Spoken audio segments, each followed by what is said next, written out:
He's seductive. Quite sure he's right. An obsessionally neurotic. Pretty dangerous, in fact. Do you mean you doubt your powers to convince him? Worse than that. What I'm afraid of is his power to convince me. Let us never tolerate outrageous conspiracy theories. Sweetheart, be reasonable.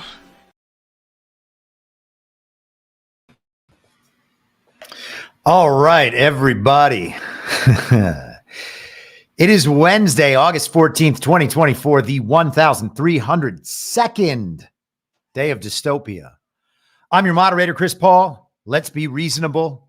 Here we are, another Wednesday live stream. Obviously, I have to update the intro music with the new graphics. I'm sure everybody who is watching noticed that. Hey, man, there's a lot going on. And I've been gone way too many times this summer, and I'm going to be gone tomorrow again. So, sometimes these sorts of things fall by the wayside. If I had a big team of people, man, oh man. But I don't have a big team of people. It's just me, and I don't have a network. I do have Badlands, but that's not my network. They don't have my show. They don't do me favors like that. So here I am. Welcome, everybody. We are going to talk about some fun issues today. Gosh, man, there's so many interesting things happening, and they're not all the big things, but some of them are. Okay, let's get man, CNN has I thought I had copy and pasted this link. I got to find it. Maybe let's start off with this. This will be fun. I just have to steal this from my friend Patriots in Control. He tweeted this out today. It's a perfect opportunity. We talked, I believe, last week about augmented reality and how AI could be used to make it look like something entirely different is happening right in front of you.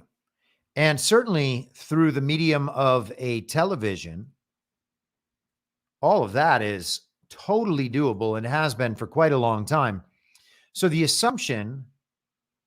common assumption that everything we're seeing is required in some way to be real, to be shown by the news, is obviously mistaken.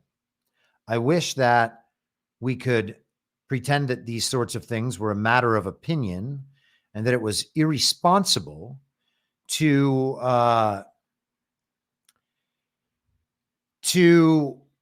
question things that had video or photographic evidence. Like, that's the proof they're real. I wish the world was like that. It's not like that. It hasn't been like that for a very long time. It might not have been like that ever. And all it is letting go of a misinterpretation that we had. It's okay that we were all wrong about that thing. Of course, I was too. I probably was more wrong about that at some point in my life than other people are today. But it doesn't make it any less retarded just because I used to do it. So let's get into a little bit of that.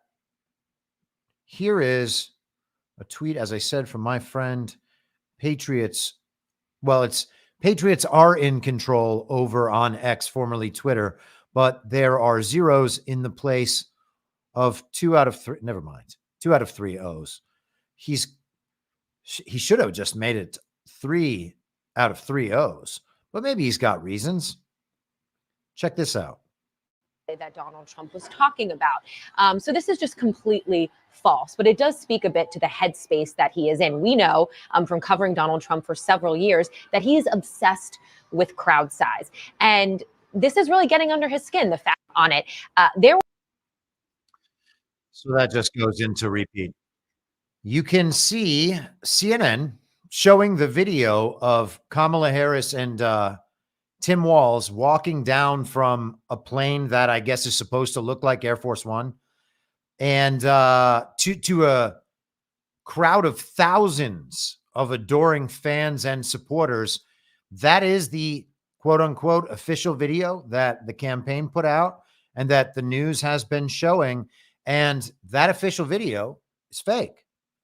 You can look at the reflections on the underside of the jet and on the underside of the engines, and you can see quite clearly that there's no crowd there.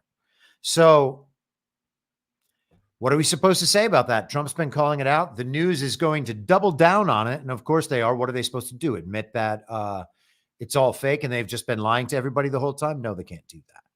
Now, we're in a fake campaign for a fake election.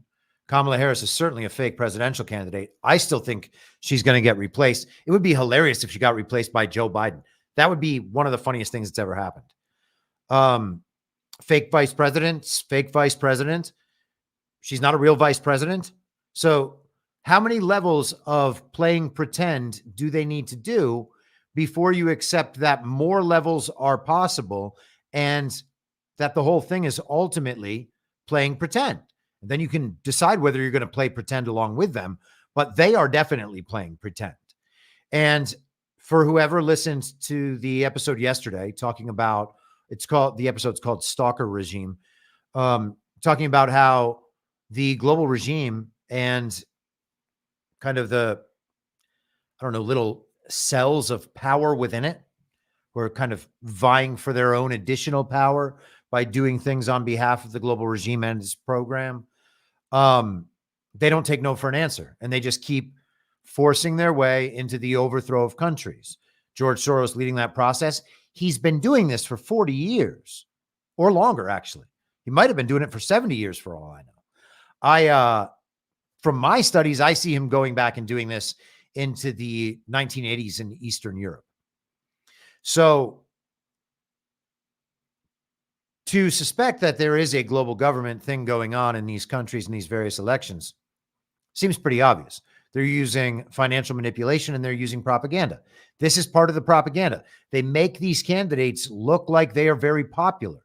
They tell everybody, this is the young candidate. The country's going in a new direction. We're ready for change. We've been telling you about how terrible everything is for decades now. Now is the time for hope and change. We watched them do it here in the United States with Barack Obama. Okay. I voted for Barack Obama. I supported Barack Obama. I was swept up in that whole thing. I get it. Okay. But that's what it was. They created a Manchurian candidate, a puppet figure out of nothing. There was no substance there. He was adept at speaking and could think on the fly within the official story, within the central narrative, enough to be able to use that knowledge improvisationally, which most of the rest of them cannot do. And so that was a big advantage for Barack Obama. And it kind of lent a lot of credibility to the idea that he was smart and that he was telling the truth and that the things he was saying really that was the best way to go at that time. So it was very effective in doing that. He was a very effective Manchurian candidate. But we have a slew of these around the world. And we're doing Hindsight 2020 actually tomorrow night on Thursday night. That's going to air on Badlands Media because there was a big hole there for GART. And on Monday night, we took the evening to cover the Trump and Elon thing.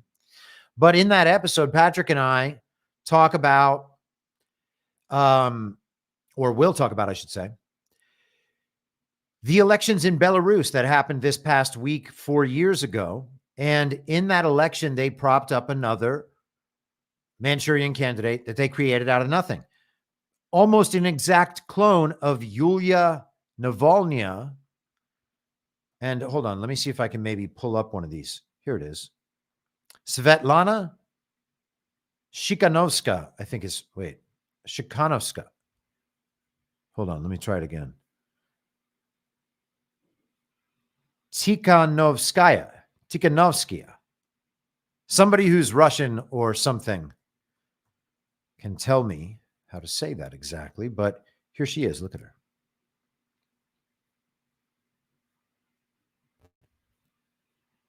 So she's what, 40 years old? It'll probably say it in here somewhere. It doesn't have her age in here? How odd. Okay, but you can see her.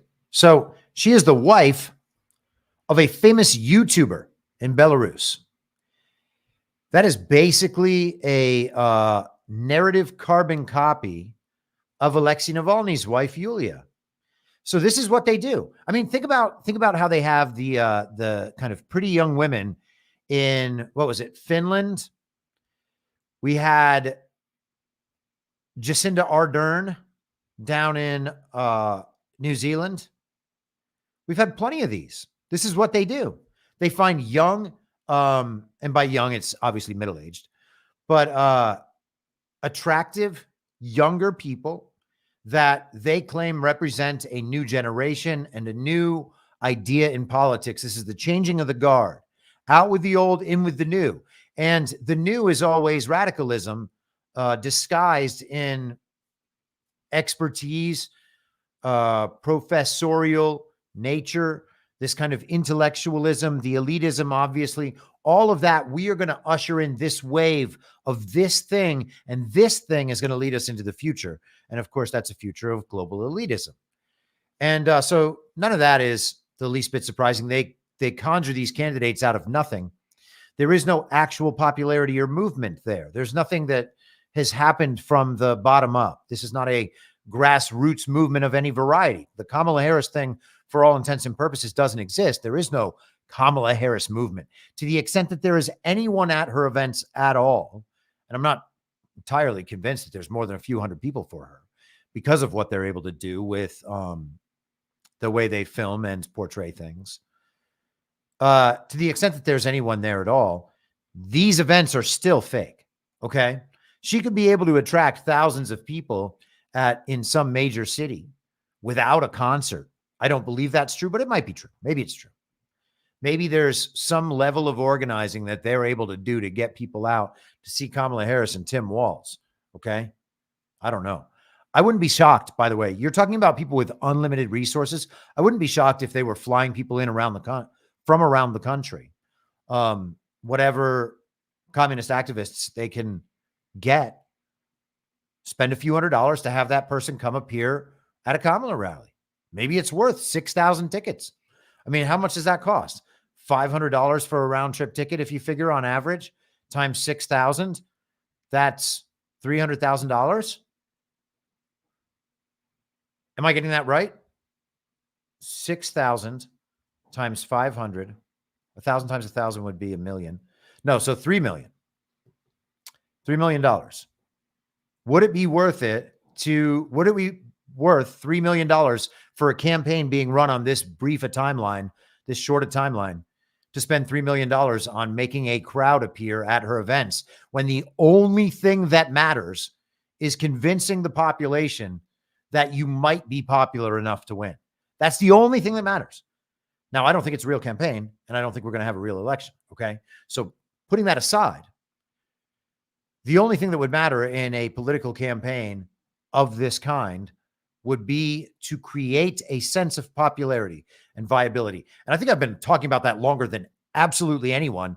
And we have now seen a lot of people start talking about that concept. And I'm not saying it's from me. Maybe it is. It doesn't matter. The point is, this is now an idea that is entering the zeitgeist, and it's not going to be deniable. Everyone is going to understand over the next 90 days that the only point of an election is to make it appear as though the candidate they steal the election for could have conceivably won. So they need to build that image. Is it worth $3 million of unlimited campaign resources to create the image of popularity for Kamala Harris? And of course it is. Are they going to pay $1 billion to steal this election? $2 billion? How much funding will go into the quote unquote Kamala Harris campaign? Unlimited. So if you have unlimited resources, is it worth flying 3 million or 6,000 communists from around the country for $3 million? I would say yes, even if they have to put them all up for a night or two. Cover all their expenses, $1,000 a person. So $6 million to get crowds to appear 10 times for Kamala Harris. Absolutely worth it. Unquestionably worth it. All right. So I don't want to belabor that. I don't know if the crowds are fake or not. Okay. I know that crowd in that video is quite obviously fake based on that video. Now, if that video is altered to make the crowd look fake, to make us all look crazy, and it's a black hat op, then fine. Okay. You cannot possibly look crazy to people who wore 2 masks in their car. It's not possible. You cannot look stupid to these people. All right. If they are going to get you on that video being altered to make it look like the crowd is fake when the crowd is real in order to trick you and make you sound crazy, well, you still don't sound crazy because the piece of evidence is that video and there's no crowd there. All right. And if they're going to make that argument, then they've already accepted really important premises that they need to accept at some point in order to wake up and understand the rest of it. So just give them a thumbs up and say, hey, you got me this time, commie. All right, let's move on. We are getting into some real fun stuff with this fake campaign. I love it. Okay, so there's I don't know that we need to go through this. I don't think we should go through. Well, let's take 2 seconds. Let's take 2 seconds. I forgot about this other link I wanted to do. Let's just take 2 seconds. Where do we have JD Vance? JD Vance, Newsweek, August 14th, 2024. Let's have a look at this before we go to the other stuff. The headline is Donald Trump likely out of time to replace JD Vance, according to attorney. This shit is so stupid, man. Joyce Vance, a legal analyst, was reacting to speculation that Trump may drop the Ohio senator because his controversial comments are not playing well with swing voters. Now, every bit of that is nonsense. JD Vance's comments are not playing well with swing voters. That's not true. What possible evidence of that could there be? On July 31st, Trump dismissed suggestions that JD Vance was a bad choice and reminded the interviewers that vice presidential picks have virtually no impact on elections. And they especially don't have any impact on elections when they're just running mates in fake campaigns for fake elections. So Vance is a former federal prosecutor, this being Joyce Vance, not JD. She said that under election rules, the Republican Party would have to reconvene its convention to remove JD Vance or bring 3 delegates together from each state. Who cares?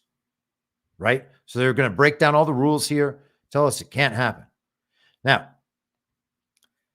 the news continuing to criticize JD Vance is irrelevant. They just make up whatever stories they want. Anthony Scaramucci says Trump has to replace Vance to get back in the race. What? I mean, in any legitimate race,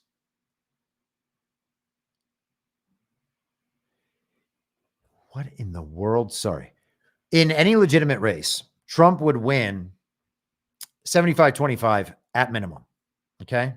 There is no legitimate race. This is certainly not one of them. So that doesn't matter. And if people are going to pretend that fake news polls are real, and they're going to pretend because of that the election is close and that the election is real, and all these things that you would have to assert to be real in order to be talking sensibly about reality prime in that case. I mean, honestly, there are 7 or 8 levels of fiction that you would have to accept as real before even engaging that conversation. That's how dumb that conversation is. It doesn't matter at all what the rules of the RNC are. Okay. It's all fake.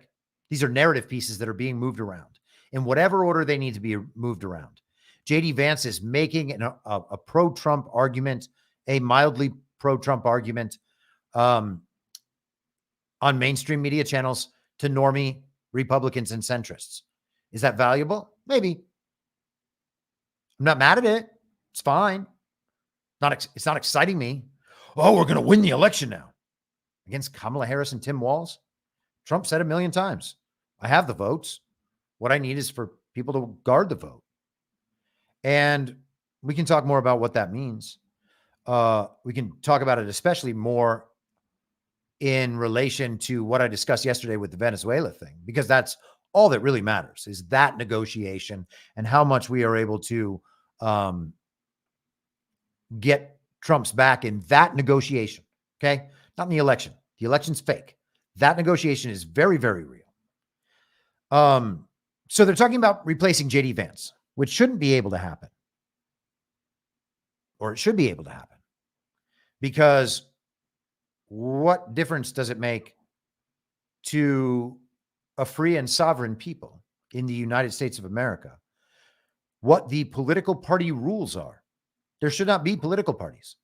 Political parties should end, and ending political parties should be a stated goal of MAGA at every turn.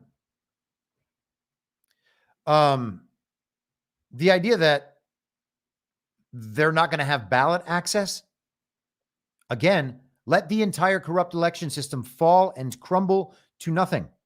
I don't care about their ballot access. This is not how we're supposed to elect presidents in the first place.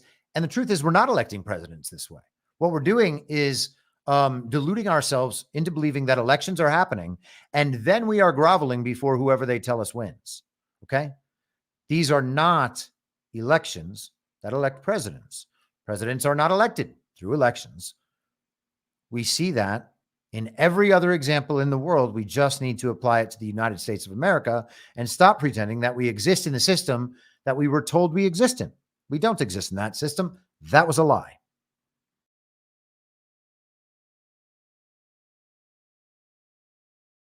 It is not going to help us to repeat that lie to one another and convince ourselves that it's real, thinking that we're going to be able to win in that system and somehow that will translate to what is outside that system.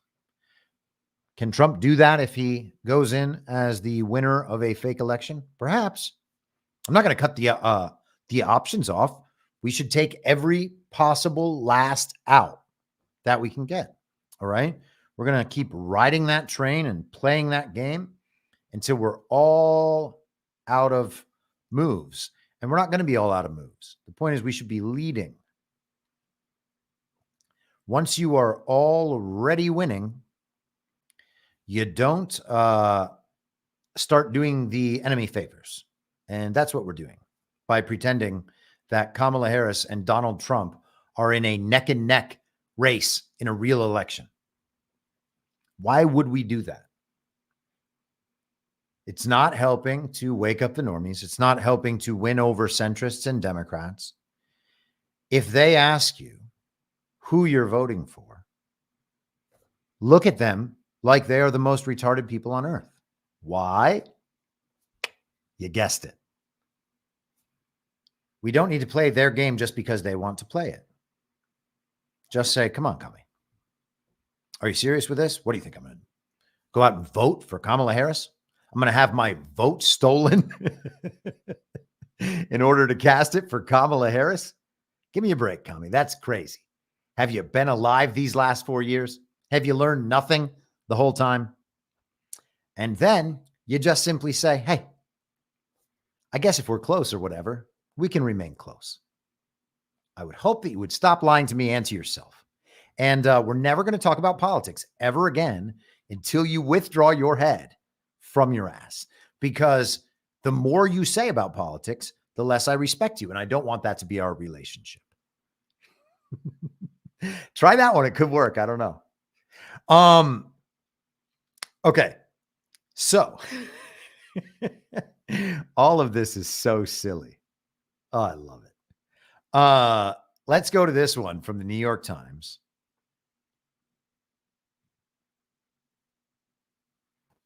Worried about a convention clash, Democrats woo uncommitted delegates. This is from Monday. Thousands of demonstrators are expected in the streets and parks of Chicago for next week's Democrat National Convention, most of them to protest the U.S. role in the war in Gaza. But officials are concerned about the potential for a more embarrassing spectacle, primetime disruptions inside the arena itself. Oh, no. It's so weird. The Democrat Party hates itself. I mean, it's a hate movement. So all of them just hate each other, and all of their centrist, like independent support, the Never Trumpers and kind of the Adam Kinzingers of the world and the people who are, I don't know, warmongery Democrats, just globalists and Zionists who now associate with the Democrat Party. The real committed Uniparty supporters, they're all trying to preach some cohesive message, but they all hate each other because it's a hate movement. And it's hilarious when it turns on itself. Gosh, man.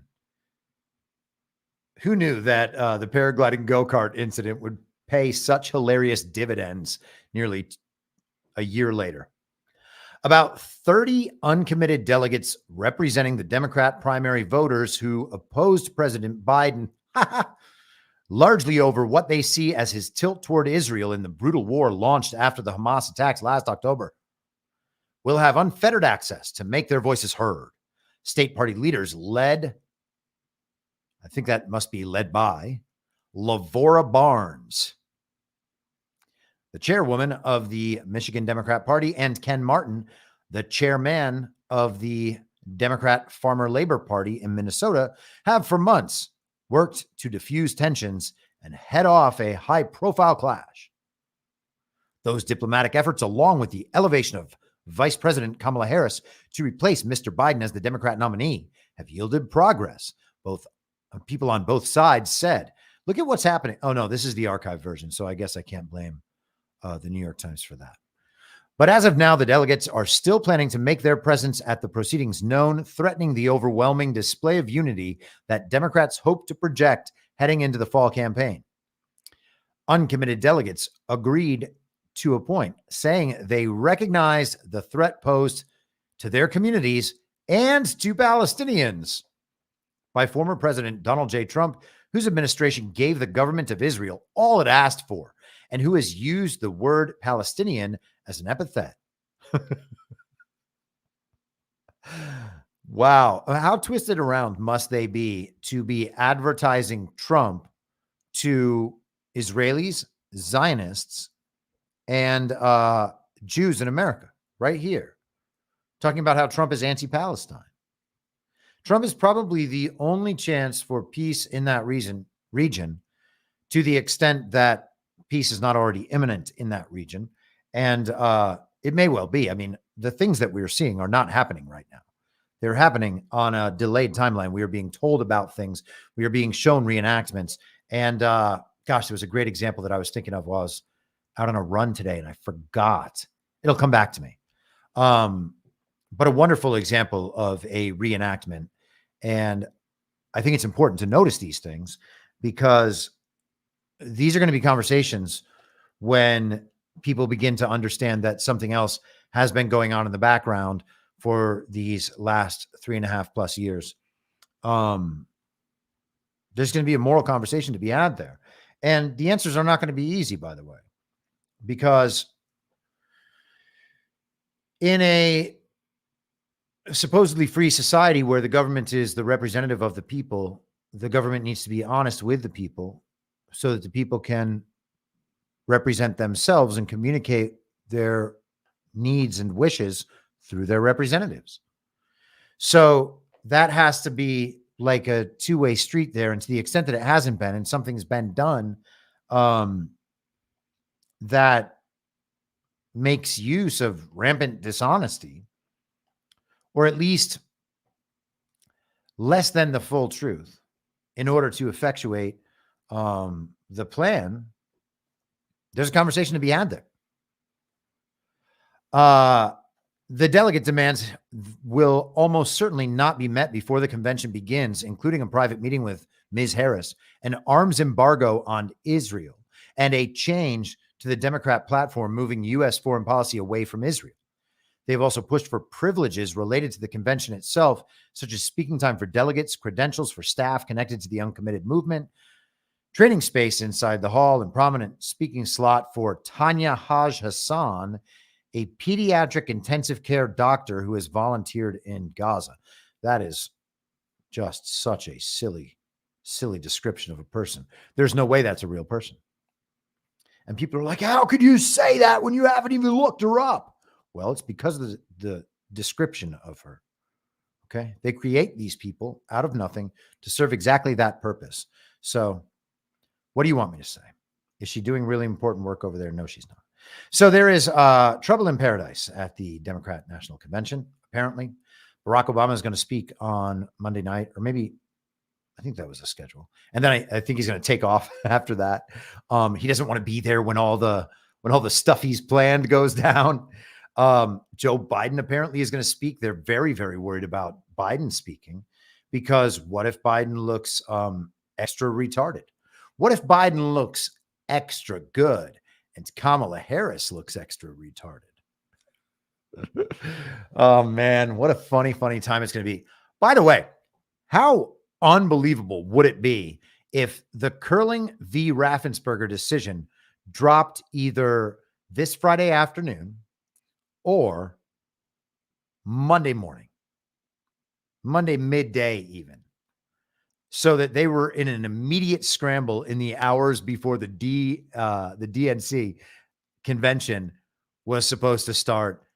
The news headlines are all just, Joe Biden was never elected. I mean, if they come out and decide against the machines in Georgia, that was from before the 2020 election. So it invalidates at least all of that. It invalidates everything that's ever been done on these machines. And in the minds of the American people, if that doesn't invalidate every single election in this country that is held on voting machines in any capacity, then the people just want to grovel forever. Everyone will want to get the hose again if that realization is not able to settle in to the general public's mind. And, you know, listen, part of that's going to be us, because when these pieces of news come out, we can either let Con Inc. set the tone of the conversation, or we can say, actually, that validates all these elections. And there's no point in focusing on this upcoming election now, because there's no way we can have a real one until the election process has changed. This is exactly what I've been advocating for the entire time. Okay. So I've said plenty of times, people think that I'm like telling people not to vote. I'm not telling you that. I'm telling you, do whatever the hell you want. Your vote doesn't matter. If you want to go vote it and think that it does matter, maybe someday in the future with some certain provision, it will matter. But if we're going to check into the elections, it's not going to matter, because the fraud will be rampant. It was rampant in past elections. It's already proven that the election system doesn't work. Okay. They haven't changed the system enough for it to work. So, you know, if people want to make the argument that they're putting down a piece of evidence, all good. I might actually accept that argument and go vote. Okay. So I'm not being judgmental about that. I'm not telling anybody what to do. I'm saying, let's be honest about what our system is capable of. It's not capable of producing a legitimate election. Everyone is about to find that out and understand it. And then at that point, what do?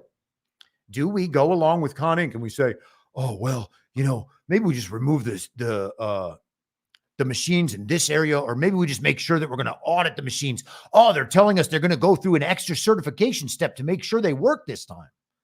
And people will accept that answer. Everybody in Con Inc. will accept that answer. That is going to be an unbelievable sifting operation, by the way. And if you don't want to participate in it because you're so hung up on trying to win a fake election, then you're really missing the boat on what the purpose of this is. If you want to live by lies forever, then you support the liars and you support the system that is based on lies. And if you want something else for your future, then you have to stand up and be honest about what's happening.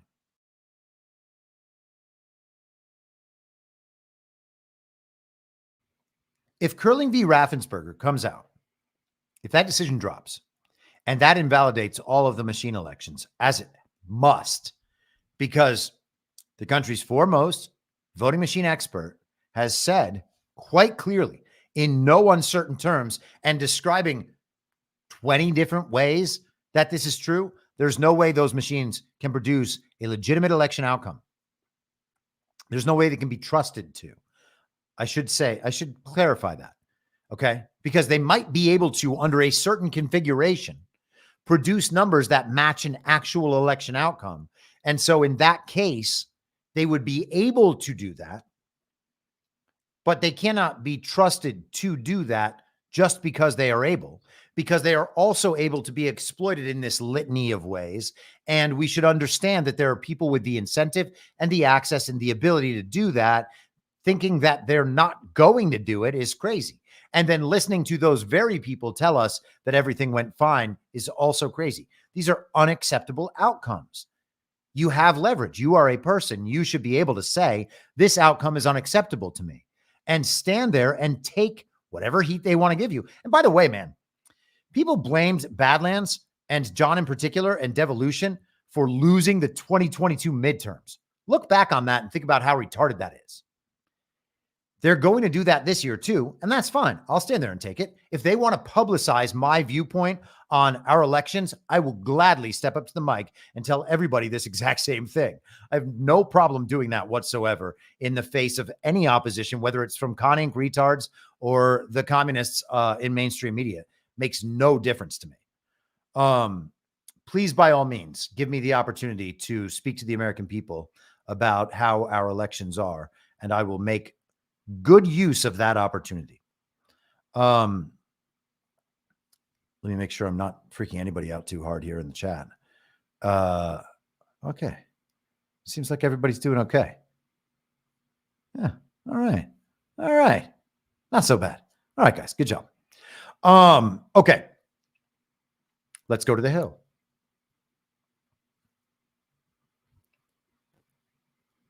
Harris campaign faces big question. What to do about Biden? Oh, man. Oh, man. What could be better than that? If Trump is right and Biden goes back in there because Harris doesn't have any delegates and has no claim to the nomination whatsoever, except that other people have endorsed her, and then they held a virtual nomination process. Give me a break. There's plenty of signals that something could change. So let's just wait and see if something does.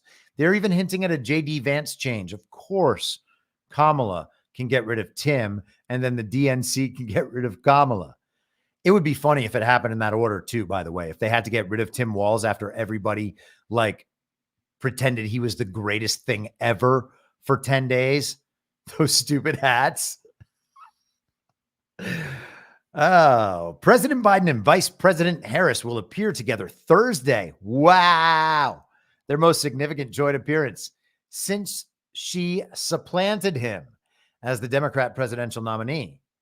White House Press Secretary Karine Jean-Pierre said at Monday's media briefing that Biden and Harris traveling the short distance to Prince George's County in Maryland would deliver remarks on the progress they are making to lower costs for the American people.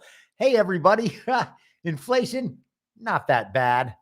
Your grocery bills, just fine. Oh, man. See, this is one of those moments where you're like, is it a terribly run real campaign or a perfectly run fake campaign?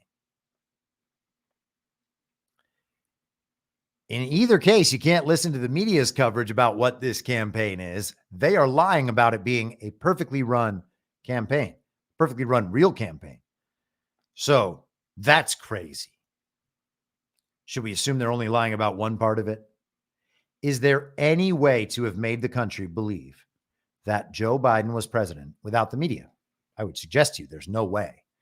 Is there any way, maybe this is an even clearer example. Is there any way that anyone would have ever believed that we were under the very deadliest pandemic in all of human history if the TV wasn't blaring all day that we were? Would you have inferred that from your real life, walking outside, heading on down to the grocery store? Would you have seen your neighbors shouted, "Hey, Sally, I hope you don't die today from this pandemic that's striking us all down in the streets"? That would have never happened. And instead, everybody stood 6 feet away from one another and wore 2 masks in their car and then encouraged all their loved ones to poison themselves. What made them do that? The television made them do that The media propaganda made them do that. Where does media propaganda come from? Comes from the global regime. That's one of their tools that they use to overthrow countries. They do it around the world over and over again. They're doing it all the time. They did it extensively in World War II. And had they not done that, we would exist in a much different world. Let's continue. Next week, Biden will also appear at the Democrat National Convention for what will surely be a bittersweet occasion for the president. He will be in Chicago to pass the torch rather than to accept the nomination, as he was expected to do until he was capsized by his catastrophic late June debate with former President Trump. So they admit that Biden was losing, and that's why he had to be removed. They can't do that, or at least they're not supposed to be able to do that. But that's what happened.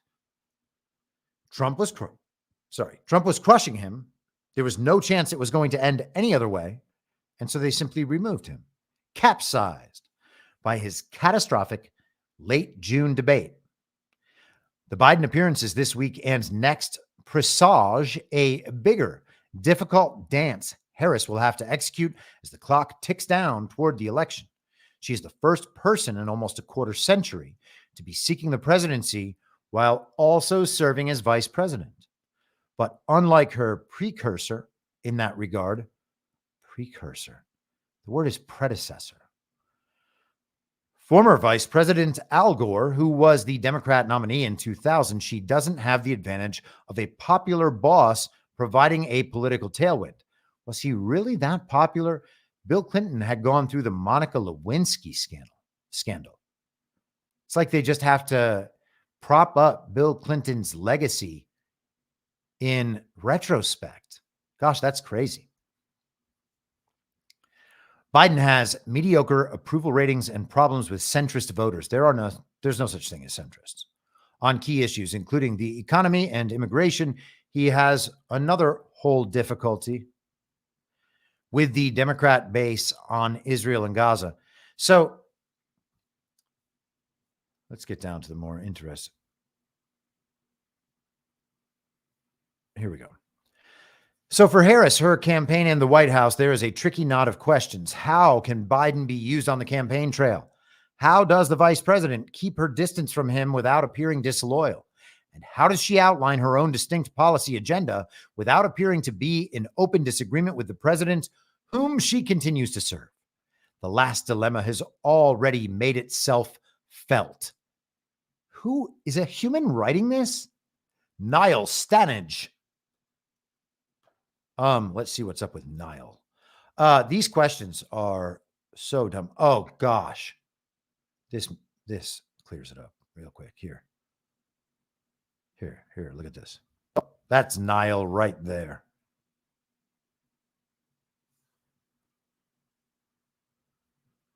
Is that a real guy? He's from Belfast,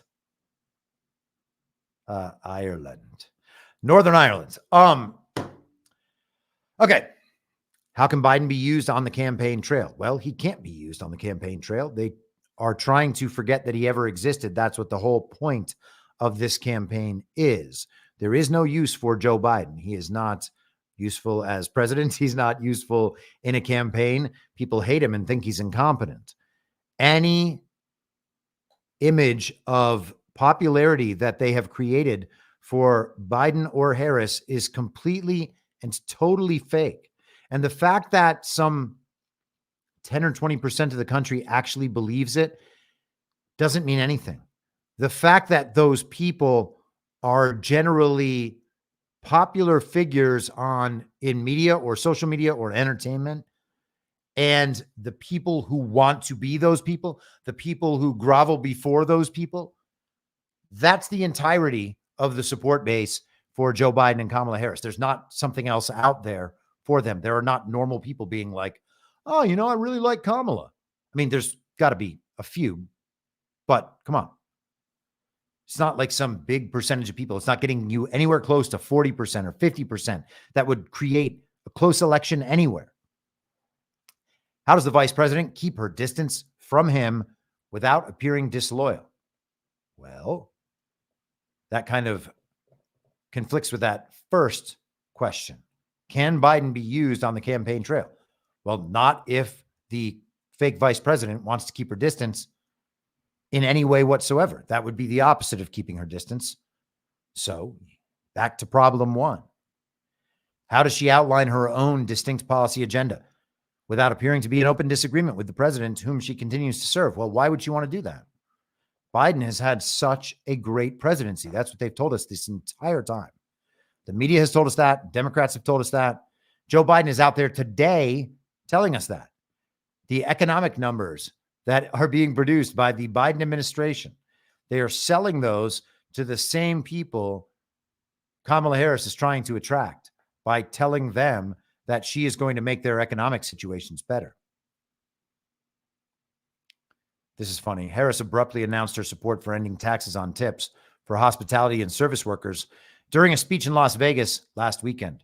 The move, copying a similar proposal from Trump, then sparked questions to the White House about whether Biden supported the move. The answer, yes. And if so, why he hadn't proposed it himself during the previous 3 years. Well, that's because his fake vice president was busy performatively casting the decisive vote for making sure that wouldn't happen just a couple of years ago. Let's skip down here to the end, because what are we going to do? Read all this? It's all nonsense. I think the risks of his involvement are pretty high, says Matt Makoviak, a GOP strategist and the chair of the Travis County Republican Party in Texas. The Travis County Republican Party is the Democrat Party. Travis County is a disaster. I lived there for 3 years. And maybe this guy, Matt Makoviak, is actually a real based and red-pilled MAGA supporting Republican. But if that was the case, why is he talking to the Hill about Joe Biden and pretending that there's some real important campaign thing going on here? I think the risks of his involvement are pretty high. It's not simply him being off message or having an episode. It's that he's also a reminder of the unusual way she was selected to be the nominee. While his unpopularity is his, not hers, he still drags her down. Well, it's also her unpopularity. She is extraordinarily unpopular. The most unpopular vice president of all time, according to fake news polls, and had no support in the primary that she ran in against Biden in 2019. People cannot stand Kamala Harris because she is an empty vessel with nothing to offer except rampant communist leanings and statements. But of course, she's not actually thinking through those. She's just repeating them as the right answer that smart people told her. And man, I don't know if it's that some people haven't really been close, and I'm not trying to single myself out. I'm not sure if it's that people haven't been close to elite culture or people who have, real power in the false reality, which is abstract power in reality prime. But people who are at the upper rungs of the party of false decorum, other people imagine that those people got there through merit. They did not get there through merit. So then people imagine that they are highly competent and that they are very intelligent and that they are experts in a field, because people who focus on building merit in their own lives assume that everyone who is successful got there through merit. And we kind of have to tell ourselves that because we want it to be worth it. We want doing things the right way to be worth it. Many of these people did not reach those positions through merit. Kamala Harris has not shown merit in any aspect of her life, ever. So to think that there's something else inside there, and she's not just repeating what academics have told her or her political mentors have told her or what media figures have told her, what her influential people that she has around her convince her is true. There's not anything there. And there's not anything there in the people telling her those things. It is just a never-ending echo chamber that they engage in with one another, trying to say things that are impressive to each other, trying to form bonds through that, because they're going to use one another's reputations to lift themselves up. They're seeking approval from people on higher rungs. They're doing favors for people on the higher rungs. And once they are fully under control, the people on the higher rungs who might find them useful for some reason will elevate them. That's how it works. So there's not merit there. There doesn't have to be merit at any step in the process. They can just be handed position after position that doesn't have any real responsibility or even any tasks to complete. They just need to go around repeating the company line to everybody and making sure that relationships of reputation and status are maintained. It really is a very stupid system. And we make a mistake by overestimating these people. And I'm not encouraging anyone to underestimate any of them. It's possible that one or two of them might be smart that you might end up interacting with, or that they might be very, very cunning, or that they might be willing to do anything in the realm of immorality to take advantage of you. So it's always good to be watchful of those possibilities, but we can't just assume that these people are experts at anything or highly competent or highly intelligent. And when we make that assumption, we give them too much credit and we assume that they must know things they don't know. And then we are hesitant to challenge them when we don't know things. And it gives them an advantage, and they know that advantage exists, by the way. So let's close this out. Biden, a proud man, won't want to end his presidency with a whimper. Oh, wait, was I not even sharing this the whole time? What a jerk I am. Biden, a proud man, won't want to end his presidency with a whimper, but even Republicans like Mackowiak don't expect to see much of him on the campaign trail. I don't think he will be totally invisible, the GOP strategist predicted, but I think he will be the least utilized president of the modern era. Well, is he going to be visible in reality? Is anybody actually going to be able to see him in reality? Or will there be computer-generated renderings of Joe Biden participating in the campaign? Sorry. I know people don't like hearing stuff like that. They're like, okay, well, you're going to make us look crazy to normies now. All right. Well, did you just watch a video? Did you just watch a video played on CNN? An official video that was clearly generated with AI. Yep, you sure did. I just showed it to you about 20 minutes ago, 40 minutes ago, whatever it was. So is that the extent of the videos that they're creating with AGI? Not with AGI, with GI. I was going to say CGI and AI, and I combined them into AGI. I suppose on some level, who knows? Is that the extent of the video? They're just going to insert a crowd where a crowd does not exist. I will just let that rattle around in your head for a while. Is that the extent? We should ask ourselves, is that the extent? Of course, we know it is not the extent.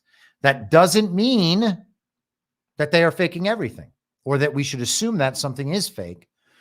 We should just understand the capabilities that they have and that there is no requirement whatsoever for anything they do to be real. There's no requirement whatsoever for anything they do to be real. And the fact that certain people fall for it and add the organic element onto that fake thing doesn't change the substance of that fake thing.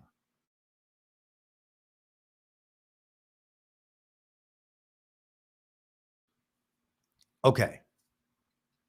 There's just a couple more things I want to talk about.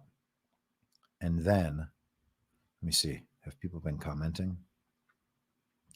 Apologies, by the way, on sending out the link a little late today. And I did indeed, someone noticed I had a typo in that. I always use the last week's email as a template for the next week. And I remind myself there's multiple places you have to change the time here. And sometimes I forget. So the Rumble link should usually say, if you follow the Rumble link, it should usually say, I think it says, whatever, it all worked out okay. I will just try to be better in the future. I was already trying to be better in the future, but it's good to remind yourself of all the ways you need to be better in the future. Two more stories because, and if we go a little long today, that's fine, at least from my perspective. You can leave whenever you want. But yeah, so there's not going to be shows the next 2 days.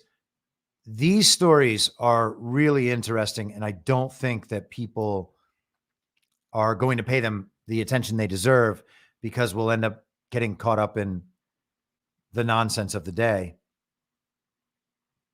I think there's something else going on here, and I hope that I'm able to properly describe it. This is the National Pulse from today. From today.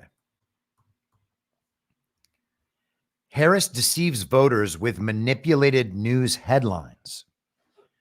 Kamala Harris's campaign was caught manipulating news headlines and paying to promote the altered stories as search advertisements on Google. How do Google search ads work? They appear at the top of the page when someone searches for specific keywords related to the advertiser's ad. The details. Since August 3rd, the Harris campaign has created dozens of these search ads with headlines that look like they come from CNN, CBS News, NPR, USA Today, and many others. The ads link to real articles from the news outlets, but the headlines are manipulated to appear as endorsements of Harris and her policies. So,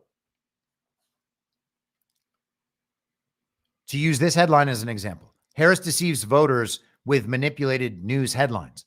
Well, that makes Kamala Harris sound really bad. And obviously, she would never repost this article under any circumstances. But the idea would be that this is a neutral headline that is then altered. Harris thrills voters.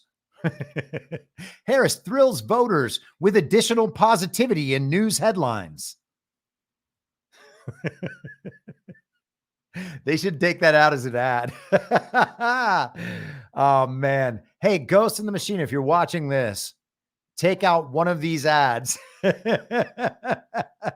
noting the additional positivity Kamala Harris's joy-based campaign adds in whenever they alter the headlines for a Google search. Now, if you have people who are on the verge of waking up, or even the normies in your life, anytime they mention Google, make fun of them, okay? For their benefit, for your entertainment, keep it entertaining. Don't be mean to them, but make fun of them. You don't really still use Google, do you? Okay? Mock them a little bit. I'm not saying you need to hurt their feelings. They're ultra afraid of looking stupid, especially to you, because they've been arguing with you nonstop for years. The last thing they want is for you to have just gotten sick of their shit and been like, thrown up your hands and just been like, God damn, man, you're a moron. I don't know what to tell you about politics anymore. I've tried to tell you all of these things over the years, tried to correct you, tried to give you sources so that you could learn these things yourself. None of it's worked. So I'm not going to talk about politics with you anymore. And then they will try to tell you that you've given up and just be like, yes, you're right. I have. I choose not to spend my time arguing with retardation any longer. And if you want to find a nicer word, by all means, go ahead.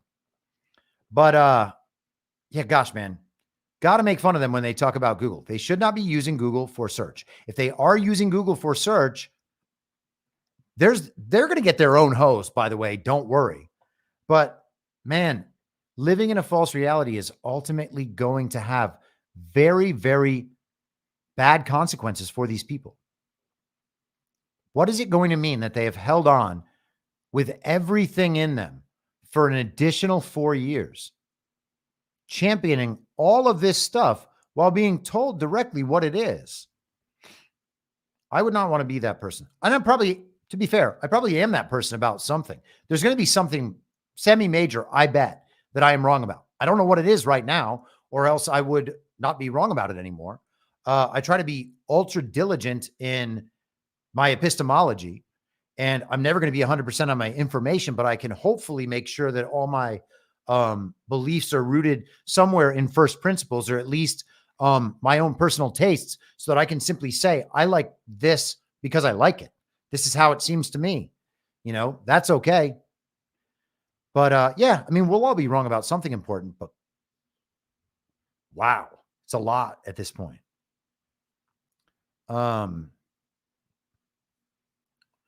They want to trick voters. Hold on. Let me just make sure I had that. Yeah, they want to trick voters into thinking that these ads are real headlines. They have sponsorship labels, but they're easy to miss. And that makes a lot of sense because people do read headlines. When you tell some normie, some child brain, some standard issue villager, some fact that they've never heard before, and you tell them, oh, that's actually totally wrong what you're saying, they'll be like, no, let's look it up. And then they will go to their phone. They will type in search terms. Usually they will type in what you said with the word debunked next to it or fact check next to it. They want to make the search engine give them the thing they can use to refute you. And so what the search engine gives them, because of what the Harris campaign is doing, it gives them a bunch of headlines that will immediately confirm to them that their view is right and whatever they're being told is wrong. And that's what this is for, because people read the headlines. If 10 headlines in a row are coming from news sites that they trust, like CNN, CBS, NPR, USA Today, then they will think that the news agrees with them based on these headlines that the Harris campaign came up with by themselves. So they are advertising news articles in their own language. And it is it's key to understand that if you're just a headline reader looking to debunk stuff and you see 10 of these ads in a row that all make it sound like Kamala Harris is awesome about the thing that you're now questioning, that's going to be enough. And you're not going to look to see that it's an ad, or you'll think, oh, there's supposed to be an ad here, but this is just a headline. It's information warfare, okay? All is fair in love and information warfare. And I'll probably make that like an episode title one day. Yeah, they're going to do this kind of stuff, and we can get mad at it, and maybe someone's going to sue about it or something. But the point is, this is obvious election interference in coordination with Google. Is it fair or unfair? I don't really care because it's a fake campaign. I'm not concerned about its ability to cost an election. I am concerned that it is keeping humans trapped in this awful cage in the false reality. And to the extent that that happens to my family and friends, I find it infuriating. And I want all of these people held accountable. Don't get me wrong. But in terms of trying to handle this stuff through courts and whatever, impossible. Okay. These people are going to be destroyed financially. They're going to be destroyed with their reputations. All that matters is the reputation, which is why it's so important to talk about what they're actually doing rather than trying to defeat them within the false reality layer. A manipulated headline from The Independent reads, VP Harris protects democracy. Trump defends Jan 6 comments. And the article description reads, Kamala Harris will protect voting rights for all Americans. Another reads, Harris will lower health costs. And the article description reads, Kamala Harris will lower the cost of high-quality, affordable health care. Is Trump running these shady ads? No. Ad Transparency Center confirms this. Is this allowed? Google's terms of service do allow these types of ads to run on their platform and argue that because it says sponsored, they're easily distinguished from real results. Well, that's one of those things that people just gloss over now.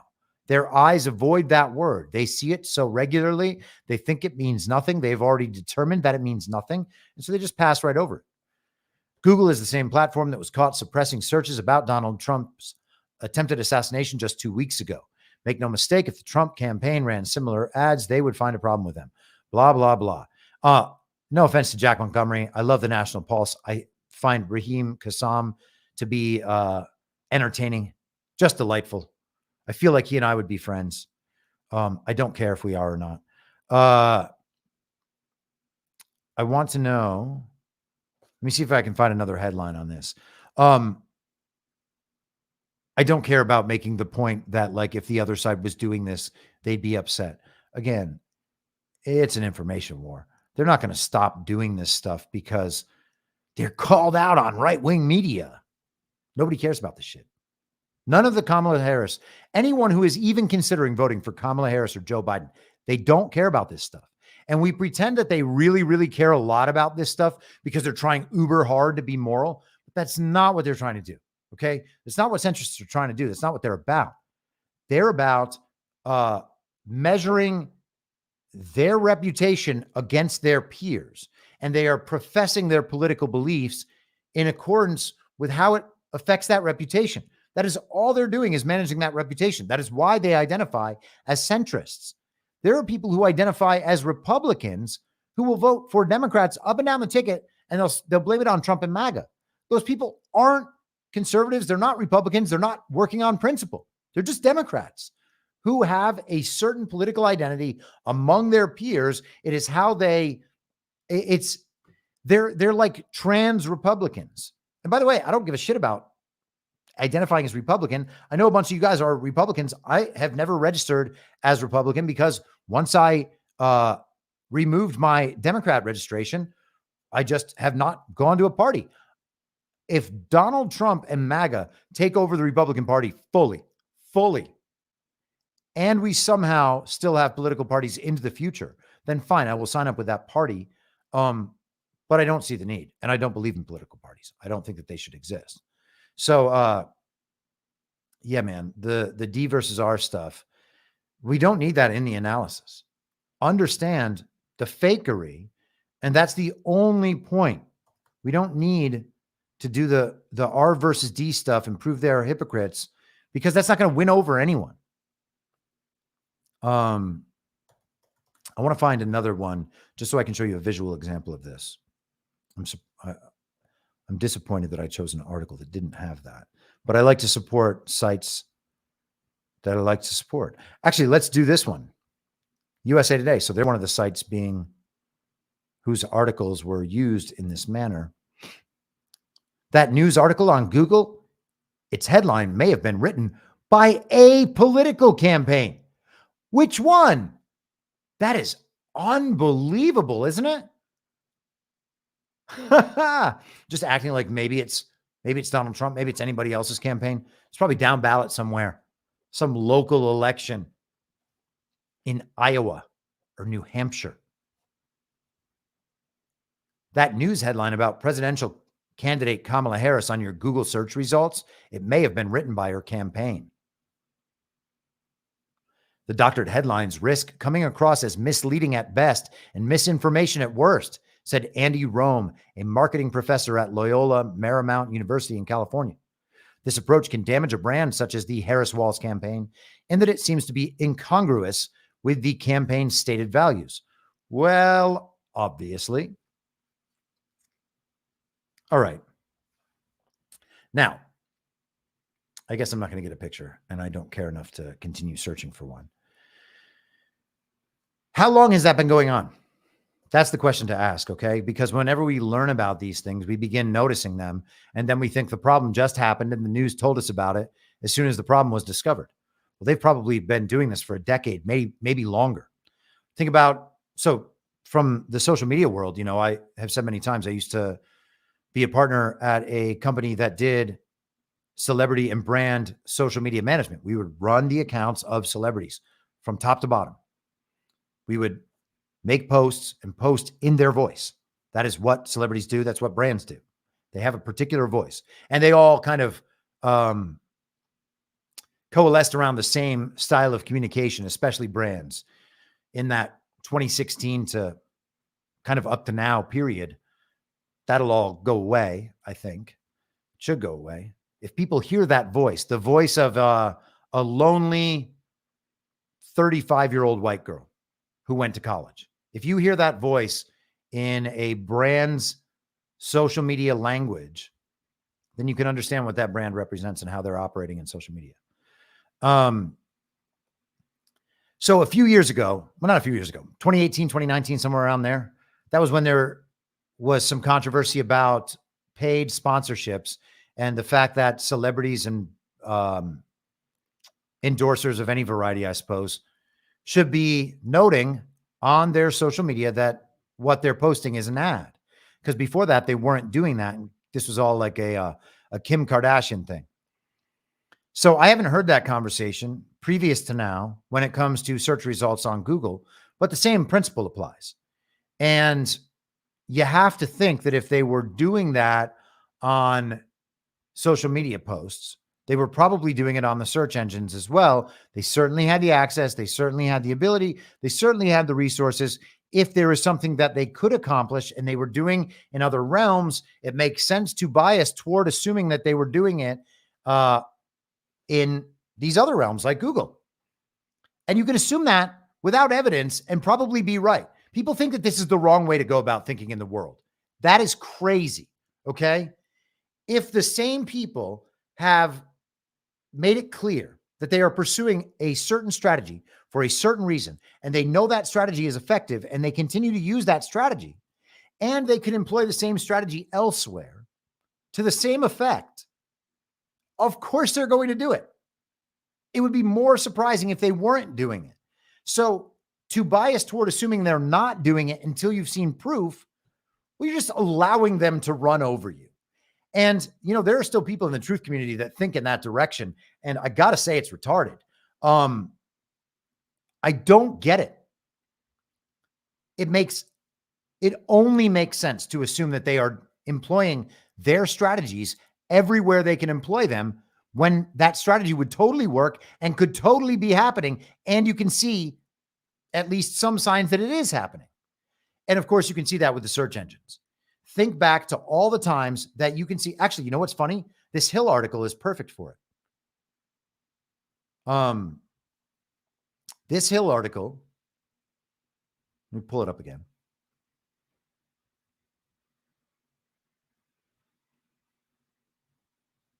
And let me just make sure that my screen, see, it's only going to show the article. Darn. I wonder if there's another way I can do this. So here's the headline. Harris campaign faces big question, what to do about Biden. The URL is Harris. Oh, no, sorry. Damn it. Maybe that wasn't as good an example as I thought. I think I just read it wrong. Let's just go back to an abstract example so we can discuss the form here. There are many times where there will be a headline in search results. You click over, the headline has changed. Some of the time you can see that the URL, the text in the URL that is usually the words from the headline, that will match what was in the search results and not match what is in the headline now. Okay. So that's entirely normal. That means that the organization has changed the headline. Maybe they weren't getting the response they wanted. Maybe the headline wasn't clickbaity enough. Maybe people called them out on some falsehood in their headline and they had to edit it and adjust because of that. But could it also be this thing where the headline we saw in the Google search results was manipulated as an ad and different than the headline in the news article? And then we assume that it's the situation I just described and it wasn't? I think that's entirely possible. And I've been noticing that for years now. So why would we not assume that that's been happening for much longer? And the PSYOP is very effective. I would suggest that this right now would be a disclosure op for that tactic that has been used for a very long time. And so I think we have to apply these things looking back and at least consider whether or not it is possible that they were doing that before. Some people might say that this thought process is paranoid. The point is we are meant to be understanding the aspects of an information war and how information and PSYOPs can be used against us so that we can then defend ourselves from that information warfare and those PSYOPs, not only for the good of our own psyches and our mental health, our ability to understand and interact with reality, but also for any hope that we have of preserving an honest and moral society in the United States of America. Okay. I mean, at some point we have to learn the tricks and oppose the tricks rather than trying to fact check whether or not the regime is doing the same thing they always do this time. in order to be very responsible about our information. It really, really is unfortunate that people are still approaching information that way. It's like they've learned nothing. Like, let's just let the enemy run over us with all of their tactics because we are worried about appearing as though we are correct about absolutely everything all the time through an act of ultimate responsibility, when the people who are exercising that level of responsibility are literally wrong constantly and going to be the reason why we get the hose again in November.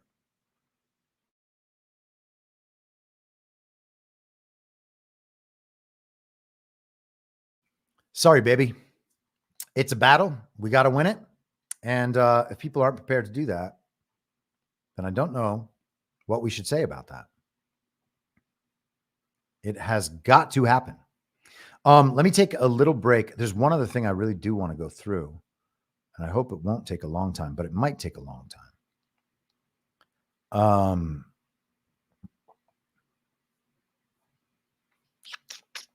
I just want to make sure so there's no rumble rants. I don't see anybody shouting me down about anything.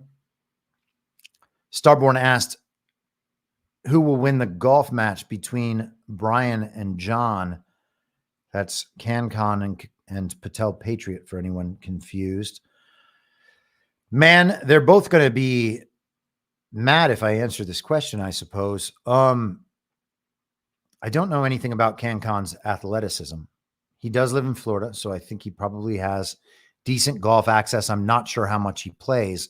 I do know that John was a fairly good baseball player when he was young.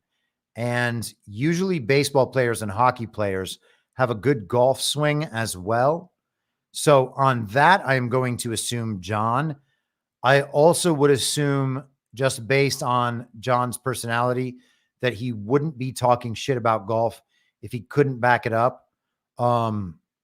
Brian is kind of a little more fun and looser when it comes to the shit talk, I think. So I have a feeling it's John. The truth is they might be already playing now or done playing now. I don't know.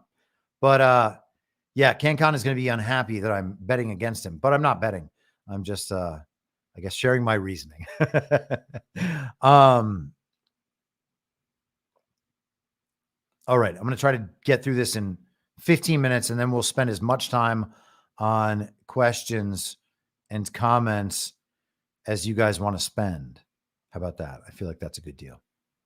So we're going to go to the New York Times. And I want to keep what I discussed yesterday in the Venezuela podcast in mind. And if you haven't heard about that, I talked about a range of tactics that were employed by the global regime in their quest to take over countries through color revolutions, through economic manipulation, through propaganda and psychological manipulation, and then ultimately through the use of the U.S. military as Team America World Police. And all of this was spelled out in exacting detail in a report from the International Crisis Group, whose chairman of the board is Mark Malloch Brown, who happens to be the chairman of the board of the holding company of Smartmatic, and also I think the CEO or some high-ranking official in the Open Society Foundations, which is George Soros. And of course, George Soros himself and many other globalists were involved in the International Crisis Group. They described a scenario that sounded to me very much like the scenario being affected and being described in the transfer agreement by one Edwin Black, Zionist, Jewish man, who was describing the deal made between Nazis and Jews, Zionists, in the 1930s for the Nazis to transport Jews, to confiscate their property and wealth and transport them down to Palestine to form the global proxy nation of Israel. It's just a true fact about the world that that happened. And it is sad to me that people are not taught about that in schools, because we would be in an entirely different world when it comes to conversations about World War II and conversations about what is viewed as anti-Semitism. There are rampant claims of anti-Semitism in the transfer agreement. And at the same time, and we're going to go through a little bit of it. I'm going to highlight this for you in just a few minutes. But at the same time, there are also many statements about how, despite the anti-Semitism, they still needed to make XYZ deals with the Nazis in hopes of avoiding any future conflict of the same variety. And that's the sort of thing that we're not allowed to talk about, because that adds layers of complexity to what has now become a very black or white situation that is easily used and abused to influence political outcomes in a direction that does not suit or serve the people of any given nation. So the New York Times, UAW, the United Auto Workers, files labor charges against Trump and Musk over interview. Okay? So what they talked about on X, formerly Twitter, the other night, is now the subject of a lawsuit from a union. Okay, so to be clear, this picture of these UAW workers striking was from 2023. So this is the Biden and Harris administration, the fake administration that they are protesting. What is it? Oh, no, they just want more money. And hey, it's okay for workers to want more money. I'm not saying anything about that. Public sector unions are an abomination. That is the government negotiating against itself to accomplish other needs, with graft and abuse running alongside that. Private sector unions, I don't know. I was having someone said that no unions should exist, and maybe that person's right, on Truth Social, and I asked why they were saying that, and they just kept repeating the same thing. So that was pointless. I don't know why people have opinions, and then when you ask them to tell you why they think that thing, I've never come across this person ever before. He's trying to contest something I'm saying or add to something I'm saying. I say, okay, please tell me why you think that. I'm totally open to this argument. And you get back nothing, which is annoying. The union, which is backed, so accusing President Trump and Musk of threatening workers. That's what they're doing. They're threatening workers. They gave their opinion on strikes, and that opinion threatens workers. The union, which has backed Vice President Kamala Harris, accused Mr. Trump of violating the law by voicing support for the practice of firing workers when they go on strike, an approach the former president suggested Mr. Musk had embraced. In the glitch-delayed conversation, you see, they got to let you know, they got to remind you, oh, that was an embarrassment. That was a disaster. Mr. Trump described Mr. Musk as the greatest cutter of workers. He claims Mr. Musk has responded to striking workers by saying, that's okay, you're all gone. Mr. Musk, the billionaire leader of Tesla and SpaceX, laughed in response, but did not directly address Mr. Trump's remark before the former president changed the topic. As a business owner, you have every right to cut all your employees. I'm 100% for that. If employees want to, and so the discrepancy in the conversation over on Truth Social, I was just saying, well, if the employees want to use their leverage collectively and demand something, are they allowed to do that? And then he was like, they don't have any right to do that. I'm like, I'm not asking if they have a right. I'm asking whether or not you think it's okay if they do that and the owner of the organization says, yes, I'm fine with you organizing. I think that's a totally valid question. Maybe it's not. I don't know. This is not an issue I think a whole lot about. The public sector thing is an obvious issue. You cannot have public sector unions. It's so absurd. And then they influence policy. We saw that in 2020, Nancy Pelosi was holding back COVID relief, and that's its own separate conversation, and I understand that. The only point is that it's a bargaining chip in the negotiations.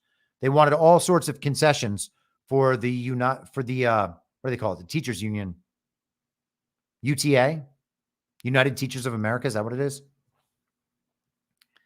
While Mr. Musk does have a reputation as a ruthless job cutter, particularly at X, formerly Twitter, and it says that right there, by the way. Everybody thinks I'm always just screaming that for my own good time. And often I am, but sometimes it says it. Where he laid off roughly half the workforce shortly after buying the company and has been found to have engaged in anti-union tactics, Mr. Trump may have conflated different episodes across Mr. Musk's business empire. So what? I think he also did. Well, maybe they'll say it. Mr. Musk was found by the National Labor Relations Board in 2021 to have illegally fired a single Tesla employee for engaging in union activity. The board also accused him this year of illegally firing employees at SpaceX, but that involved a letter the workers circulated that was critical of Musk. The NLRB said it had received unfair labor practice allegations against Mr. Trump's campaign and Tesla. Regional offices for the board will investigate, said Kayla Blotto, at an NLRB spokeswoman. Hold on a second. Labor Relations Board, an independent agency of the federal government. That's amazing. So I would say that obviously the National Labor Relations Board will cease to exist. So who cares about this lawsuit? This lawsuit could not matter any less. It is a narrative device and nothing more. Did not immediately respond. Called the complaint against, so Trump's spokesman, Brian Hughes, called the complaint a shameless political stunt intended to erode the former president's support from American workers. And of course, that's what it is. The union bosses, as they mentioned, support Kamala Harris. And so through that, they are saying that the union supports Kamala Harris. The workers of that union support Donald Trump. And they have supported Donald Trump for a very long time. And Donald Trump has talked extensively about that support for well over a year. I remember him talking about this a year ago. So why are they making a big deal about this right now? If they strike, they could be fired. That is what Donald Trump and Elon Musk are said to have asserted in this conversation. That is what they are scared of. They don't want to be fired. They do want to strike. The people running the board, running the union, want to be able to strike, and they want the approval of the government in doing so and the help of the government. They are petitioning the National Labor Relations Board to help them strike. Imagine. That's crazy. When would they want to strike? Well, it seems like they would want to strike after Trump took office. Why would they want to do that?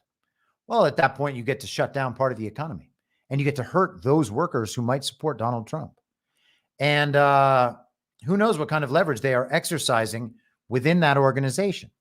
Now, back around to the Venezuela model we discussed yesterday. One aspect of financial manipulation that combines with propaganda media manipulation is boycotts and striking. And that brings us directly back to the transfer agreement. And I can prove at length in this book that, let me make sure I can share this properly. Here we go. Let me see if the find tool will work. There we are. Let's go to boycott. So here are the options for boycott. Let's go right to the introduction here. During the first months of the Hitler regime, leaders of the Zionist movement concluded a controversial pact with the Third Reich, which in its various forms transferred some 60,000 Jews and $100 million, almost $1.7 billion in 2009 dollars to Jewish Palestine. In return, Zionists would halt the worldwide Jewish-led anti-Nazi boycott that threatened to topple the Hitler regime in its first year. Ultimately, the transfer agreement saved lives. Isn't that cute? Rescued assets and seeded the infrastructure of the Jewish state to be. Now, many of you have heard me described this book this way many times, and I imagine there are some of you that thought I was exaggerating in some way, that I wasn't properly describing this book written by a Jewish Zionist in its third edition, an award-winning book. And I understand that. That's fine. This is counterintuitive. It's counter-narrative as far as we know. But I was describing it perfectly accurately. And you can see that right there. But at the end of the journey, you too will understand that while the boycott against Hitler did not succeed, it did not fail. For without the worldwide effort to topple the Third Reich, Hitler would have never agreed to the transfer agreement. Oh. Huh. So they forced the Nazis into the transfer agreement. And without the transfer agreement, a precious human and financial remnant, would not have been saved. A remnant indispensable to building the Jewish state. They're telling you in absolutely explicit terms the purpose of this whole thing.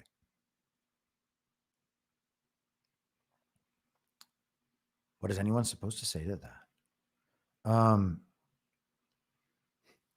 This is incredible. So he's talking about when he was researching the book. For months, the information confounded me. Nothing made sense. There were so many contradictions. Nazis promoting Jewish nationalism. American Jewish leaders refusing to even criticize the Third Reich. What? Principal players who said one thing in public and did the opposite in private. No, not among the Zionists. Everything was upside down. Was it? Was it really? And historians of the period told me they were equally confused about what had really occurred. How? Are they denying anything? They shouldn't deny the stories that we've been told. Who did not confront the Hitler menace with indecision? Who did not seal pacts of expediency with the Third Reich? The Catholic Church, the Lutheran Church, and the Supreme Muslim Council all endorsed the Hitler regime. The United States, England, France, Italy, Russia, Argentina, Japan, Ireland, Poland, and dozens of other nations all signed friendship and trade treaties and knowingly contributed to German and economic and military recovery. That's after World War I, when the globalists originally devastated Germany.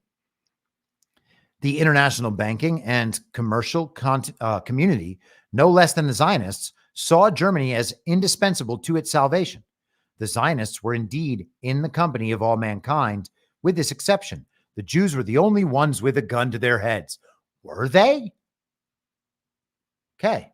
Well, so you will see many times throughout this book that boycotts are of critical importance as a strategy. Okay. For these, and there, by the way, the big three that he notes right here, this is page 36, I guess. The big three are three Jewish global governance bodies. Okay, here we are. B'nai B'rith, the, where are the others? The Jewish Congress, they have their own administrative committee. I can't remember. American Jewish Committee. Okay, they are agreeing amongst themselves about how they are going to use global finance and global media to force the Nazis into doing what they want. And I've said many times in this podcast and elsewhere, I'm not pro-Nazi. There is a pro-Nazi movement going on right now on the internet that many people are falling for. I think that is a controlled opposition operation. I think the Nazis at this point, especially, are already controlled opposition, and you can see that.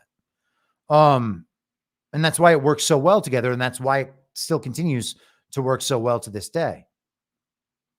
You don't have to, just because you understand that the stories we've been told about all of these events are not true, doesn't mean that you believe that the other side are the good guys. And it's important to understand that in all of this, okay? There's the controlled opposition dynamic that is set up within the narrative. And you can see that the narrative play that has been rolled out over 80 years now is designed to enforce one belief and then accept the opposite of that belief within the controlled opposition dynamic because it's usable in there. Okay. They can use actual anti-Semitism to support their side of the controlled opposition dynamic. So it's important not to fall into the trap of the controlled opposition dynamic. Now, you can have whatever opinions you want about people or groups. I don't care at all because you're not me, and I don't feel any inclination to defend your viewpoints, as you should feel no inclination to defend mine. You should have your own viewpoints and defend those. But you can see throughout this book over and over again that what they are deciding to do among these international governing bodies, they call it specifically, by the way, here, look, I'll show you, just so that everybody understands. We'd never make these things up. Why would I need to? They say quite specifically, where are we? Jewry in general, Russian Jewry. I want to see where they say German Jewry right there. Do we have one? Yes, here we go. How about that? The Zionists had not been invited. Goring despised the Zionists, as did most Nazis. True, the National Socialists hoped to use Zionism to rid Germany, indeed Europe, of its Jews, but they also distrusted it as one of the three serpentine heads of international Jewry. According to Nazi philosophers, capitalism and Bolshevism were both creations of the so-called Jewish conspiracy. And again, they're describing two sides of that controlled opposition dynamic. All kinds of collectivism are the same thing. They are leftism. You got to love how they, at times, are saying that the Nazis were just using the Zionists to rid Europe of its Jews, but also the Zionists did want to take all of the Jews of Europe and move them down to Palestine to establish the global proxy state of Israel. And yeah, man, I mean, just example after example throughout this book, talking about all the things I say it's talking about. But let's get to the striking. So here we are. Workers throughout the Ruhr went on general strike with the full backing of the Weimar government. To support the strikers, the government cranked out millions upon millions of worthless marks as special welfare assistance. And they're talking about how part of how Germany was devastated economically. Let's skip forward. That's a different usage of strike. Pessimistic newspaper and radio reports were vital to keeping the anti-Nazi boycott movement alive, because every boycott thrives on the appearance of success. It matters little whether a business decline is actually due to a boycott or to seasonal fluctuations, strikes, material shortages, or the phases of the moon. People want to see evidence of damage. When they do, the devoted redouble their devotion, and the uncommitted see real value in the protest and jump on the bandwagon. In April 1933, such evidence was abundant for those opposed to Hitler. Let's continue with strikes. Strike at German anti-Semitism. Preemptive strike. Anatolia. During the spring of 1933, every Zionist decision was calculated for its impact on the coming elections for control of the 18th Zionist Congress. Zionist Congress? Where do they operate? What do they do? Guess it's a mystery. As the sniping intensified, revisionist sympathizers were increasingly shut out of the Mapai-controlled Histadrut labor exchanges. Palestinian revisionists found they could not earn a living. Revisionists, in turn, became professional strike breakers, available for Palestinian employers suffering from Histadrut labor actions. This was especially true in the vast orchard business, where a strategic strike could forfeit a harvest and cripple an entire settlement. So the point I'm making here is that strikes and boycotts are part of the economic manipulation that they can use to crush countries, crush economies, crush the people of the nations that will not go along with what they demand. This is part and parcel of what we discussed yesterday, the plan to take over Venezuela, that, as you can see, yesterday's, the report I read yesterday was 4.5 years old. This has been going on for a very long time. This is the strategy. It's the same strategy that was employed 80 years ago by the same organizations. And if it's uncomfortable to say that or hear that or think that, there's nothing I can do about that.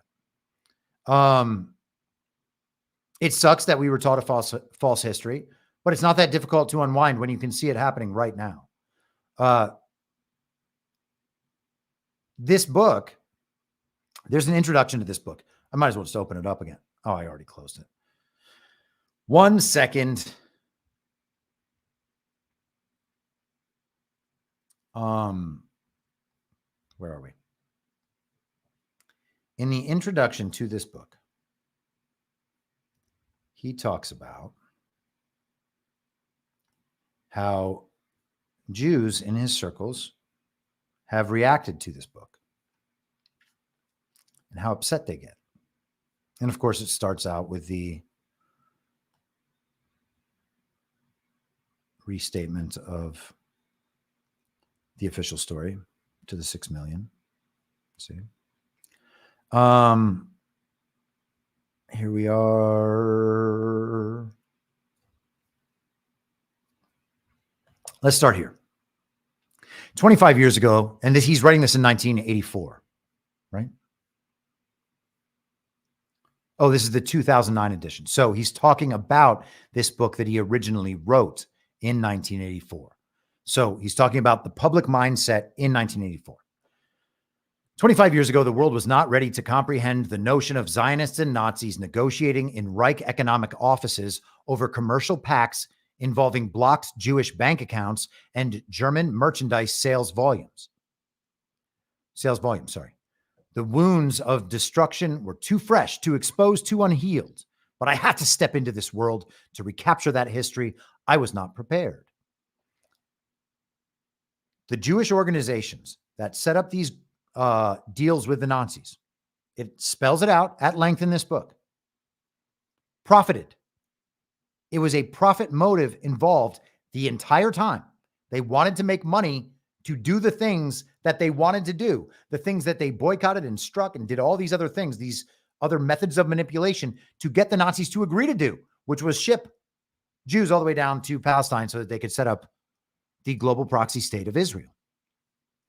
Nor was the public prepared. When the book launched on Passover in 1984 as an explosive volume kept under wraps, the media everywhere headlined the story.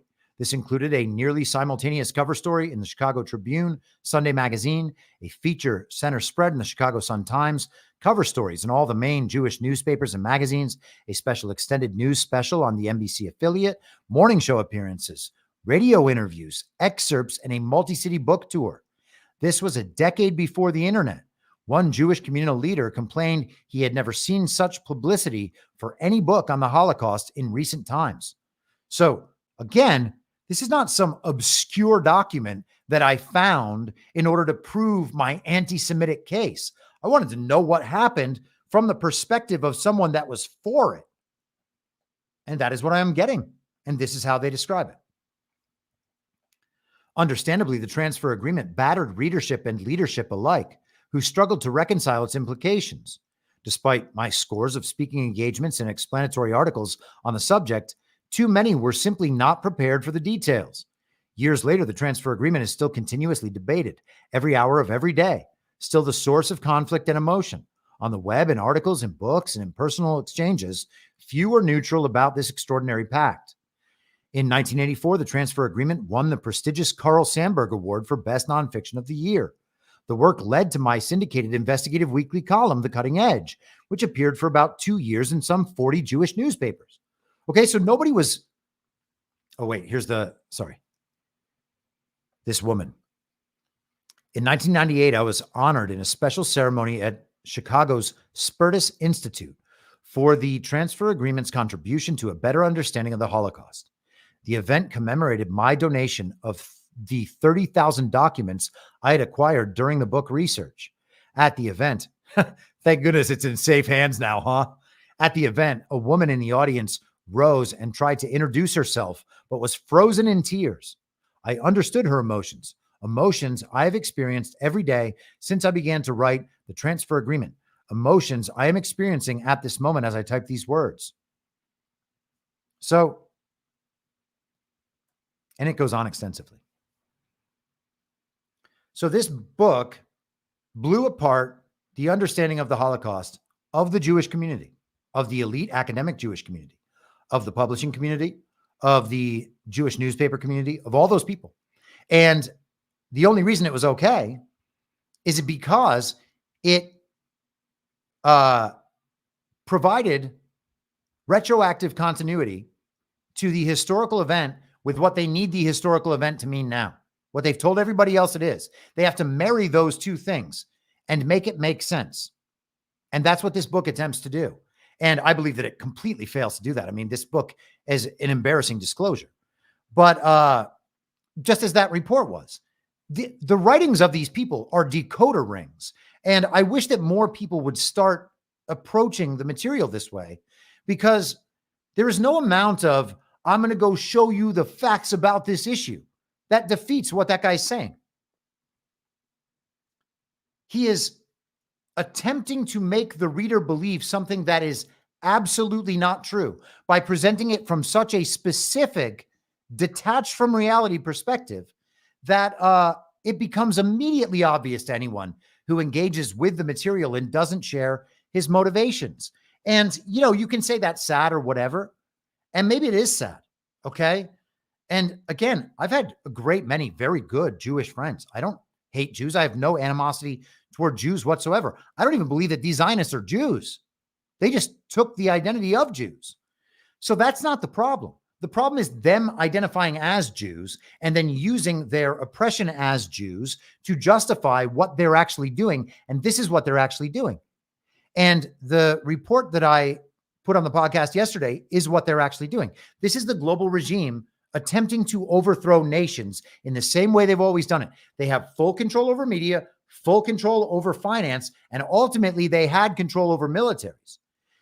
I discussed many months ago, either on this live stream or on the podcast, a document from a very pro-Zionist outlet called Mosaic that is hosted on Harvard's website that describes how the Balfour Declaration was used to leverage the United States into World War I and World War II. All of this used as leverage to bring the United States in on the side of the Zionists. And it only gets worse from there, by the way. So the idea that the United Auto Workers would be worried about a potential strike in Donald Trump's next term as president, you know, who knows where this is going to go. But when I see that, all I can think is, oh, they're trying to shut down the United States auto industry. And they would be doing that to destroy the economic lives of all those workers who would stop getting paid. And then everyone would blame that on Donald Trump, to hurt the economy and to maybe hurt that industry. And the fact that union bosses supporting Kamala Harris are the ones who are concerned about this should speak to the connection there. It is part of the strategy to get industries to strike. And I can show you, let's just go back just to make sure. Because I really, I want to be sensitive to the feelings that have been brainwashed into us over such a long period of time. I really do desire to be sensitive to that. But it is also important that we are able to move ourselves through all of the bullshit. And that can't happen if we're not going to be honest about it. Where did this link just go?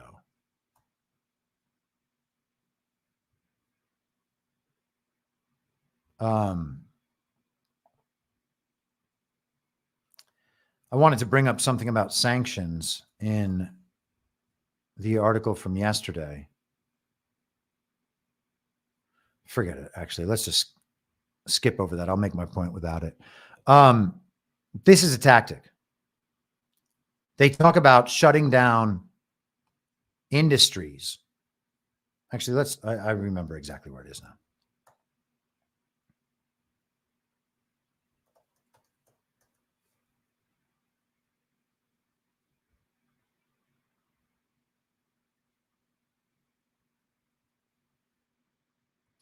Why is the website not participating with what I want? Oh, yeah, it's because I had this open on a PDF yesterday. Sorry, guys. Hold for processing. I'm really messing it all up right now.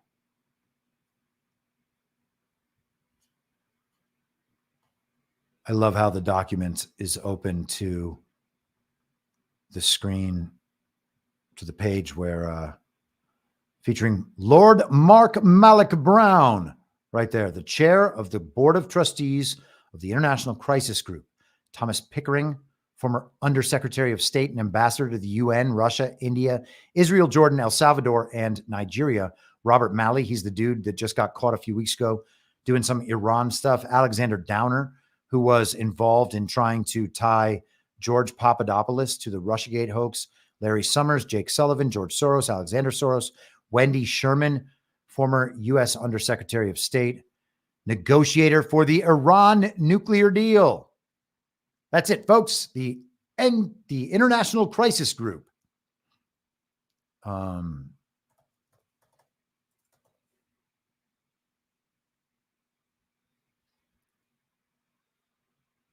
Here we go. Just make sure that's up on here. Okay. The costliest sanctions have been sectoral, notably those affecting oil and access to finance. Although the U.S. first imposed sanctions in 2005, it resorted to sectoral sanctions only in 2017 in an overt attempt to produce political change. On 28 January 2019, the Trump administration took aim at the oil industry, freezing all property under U.S. jurisdiction belonging to the State Oil Corporation, PDVSA, and banning U.S. companies and individuals from doing business with it. So they sanctioned an entire sector to shut down an industry. The Trump administration did that overtly to pursue political change. The difference being that prior to that, it was not overt for political change. It was hidden. It's always in the background. It's never supposed to be right up front. The news will cover a strike and they'll just talk about what the workers really want. And then they'll get into the weeds on what the issues between the workers and the company are. They won't talk about who's actually pushing for the strike.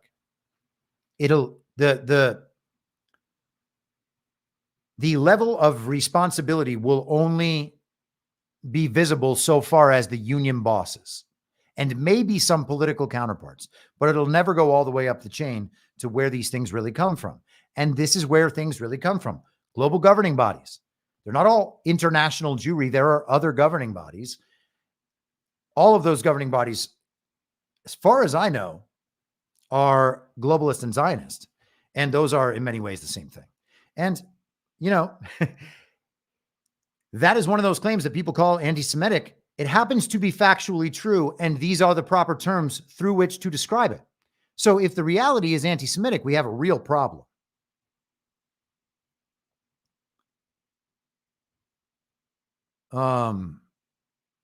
Okay.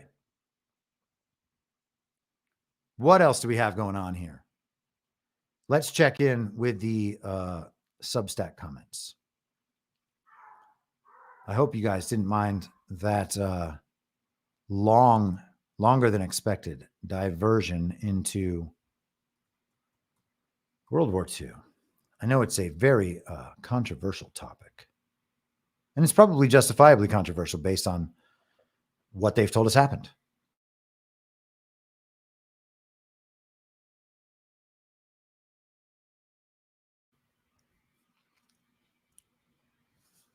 All right.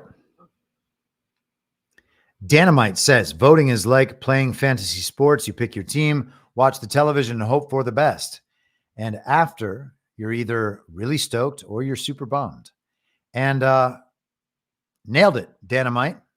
Nailed it. Can't argue with that. Sod this. Chris, if you need a pickup from the airport tomorrow, please let me know. I am local and would be happy to help schlep you to Deadwood. Well, Sod this. Are you going to Deadwood? We will take that up offline. Danamite. With Hugo Chavez back in the spotlight, I can't help but remember the time Hollywood figures like Sean Penn, Harry Belafonte, and many others showed unwavering support as portrayed on the television. What was that support about back then, considering the term Chavismo is now used to disparage him? Thoughts? Well, I suppose it's possible that he was arguing on behalf of the regime and making the regime's case to Chavez. Looking at this from the reverse of what we were told by the media, maybe Hugo Chavez was opposed to the global agenda back then, and Sean Penn was trying to convince him that the global agenda was right for him. Maybe it makes him look real cool, like he's friends with American celebrities. People think that Donald Trump used Dennis Rodman to go to North Korea and communicate with Kim Jong-un. So maybe this is just how some of this stuff has worked. Maybe Donald Trump was doing that to highlight how absurd this practice is. Totally possible. Sean Penn has gone and seen the comedic actor in Ukraine, Volodymyr Zelensky. So I'm not sure what to glean from that. He seemed to be on Zelensky's side. It's entirely possible that Zelensky is on Trump's side. Zelensky is, at this point, I think you got to at least entertain the idea that he is an exposure op and has been doing a fantastic job of all of that. And the people who are trying to control these things from the top keep failing because the flow of information is broken down. People no longer believe the charade the way they used to. So them being able to convince people to go along with the charade doesn't work. We talked about that a little bit yesterday with Trump always mid-negotiation. He's allowed to accept their demands and do what they ask for. But when he says the thing they want him to say and we don't believe it, and then we push the opposite of what he's going to say, and then he changes his mind and people call him a liar. Well, no, we've just defeated what the enemy's narrative deployment is. And that's who we're actually battling, by the way. We're not battling Kamala Harris and the Democrats. The point is to make sure none of their stories can work.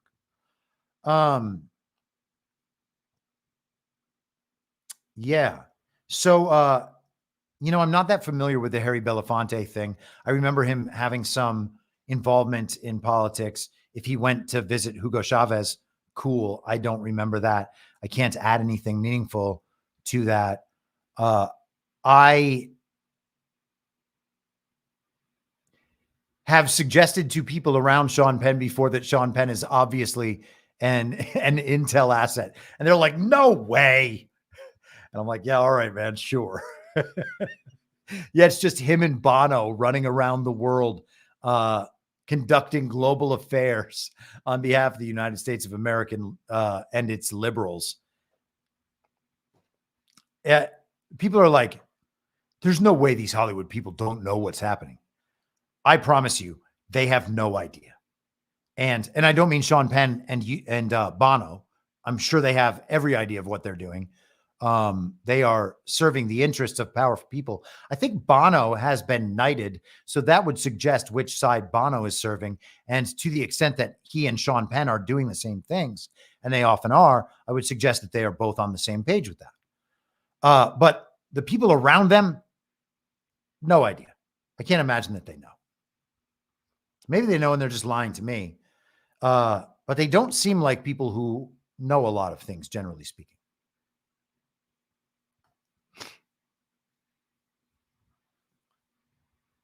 Jasilla Dickinson. So what if all this election machinery narrative being reintroduced and the accompanying "it's too late now" narrative leads to a uniparty agreed upon postponement of the November 2024 elections? That is what I suggested yesterday. So I agree. That is probably where this is headed. We'd be stuck with the current cast member Biden in a holding pattern and the openly disloyal and demonically power-hungry crew stuck on that ever-taxiing plane with him. Yes, we would. But maybe it would be an opportune time to force some transparency and simplification initiatives that can be moved into the law vis-a-vis demands of a frustrated populace. And wouldn't it be nice in the direction of free and fair elections? Of course, uniparty agreements are never meant for the good of the people, but hijacking the enemy's plans, as in trying to hold on to power by any means, in and of itself sounds good to me. The rest is icing on the cake. I think that is all very plausible. I think maybe that's even very likely. There will be systems proposed to replace this current system if the people demand for it to be implemented. And it concerns me that people won't be. It concerns me that the people who could be pushing for this the hardest will have painted themselves into a corner in a narrative sense by pushing the election's legitimacy over these past few months and talking about things like early voting and mail-in balloting and all this other bullshit that Scott Presler and Charlie Kirk are doing. To the extent that Donald Trump is doing any of that, Donald Trump is manipulating narratives. Donald Trump is an exception. Scott Presler and Charlie Kirk don't get that benefit of the doubt. Charlie Kirk and Scott Presler are not tribunes and servants of the people chosen by the people. They're just not. And I hope that they're serving the people. I don't have anything personal against them. I think they are pursuing very bad strategies that indicate they may well be serving the enemy, but I don't know that to be sure. Okay? So their strategies are terrible. Their tactics are terrible. The things that they are recommending are bad. They reinforce the enemy's system and the legitimacy of that system and the prospect of getting legitimate representatives from that system on the suggestion that the representatives that are there now are just as legitimate. And they have backed that up and backed that up and backed that up throughout narrative deployments over the past few years. They continue to attest to the legitimacy of our election process and, in fact, want to get us to vote even harder, which all of that attests to the legitimacy of the process. It is going to leave people in our community unable to respond to getting the hose again. It's going to even leave them unable to respond to a Trump victory, because the proper response to a Trump victory will also be, let's make sure this election is fully transparent and verifiable to absolutely everybody. Let's push the system to its limits and expose the entire thing so that people can know that the election outcomes are legitimate. And we will be fought at every step of that, because everything down ballot, everything in states, right down to the local level, is going to be a product of fraud. Okay. And the fact that the TV announces Donald Trump as the winner is not going to change that fact, which means we need to be prepared to push on that. We cannot do that by pretending we're going to have a legitimate election and convincing everybody to vote. Again, do whatever you want. Convince people to support Donald Trump. More importantly, convince them to wake up. But we are going to be leaving ourselves in a very, very bad position if we continue to pretend that our elections are legitimate, and then on November 6th, we're all like, well, we told you elections weren't legitimate. Well, no, most of you didn't tell anyone that. Most of you lied about that for years. It's crazy. It's crazy what people who are supposedly awake are trying to convince people to do right now. We are going to get the hose again, and this will be why.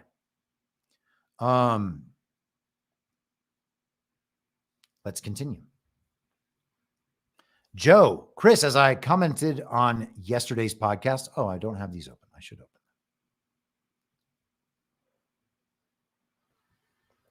I'm not sure of the future role elections will play, since I believe our entire government needs to be stripped and rebuilt. We, the people, are sovereign, and all government needs to be by and for us. Elected officials, if they exist in the future, should never be referred to as our leaders. They should only be considered our short-term representatives. Again, I will state that in my lifetime, I cannot think of one law that was ever passed that benefited me. So I'm not sure what role elected officials should play, but the current role is wrong.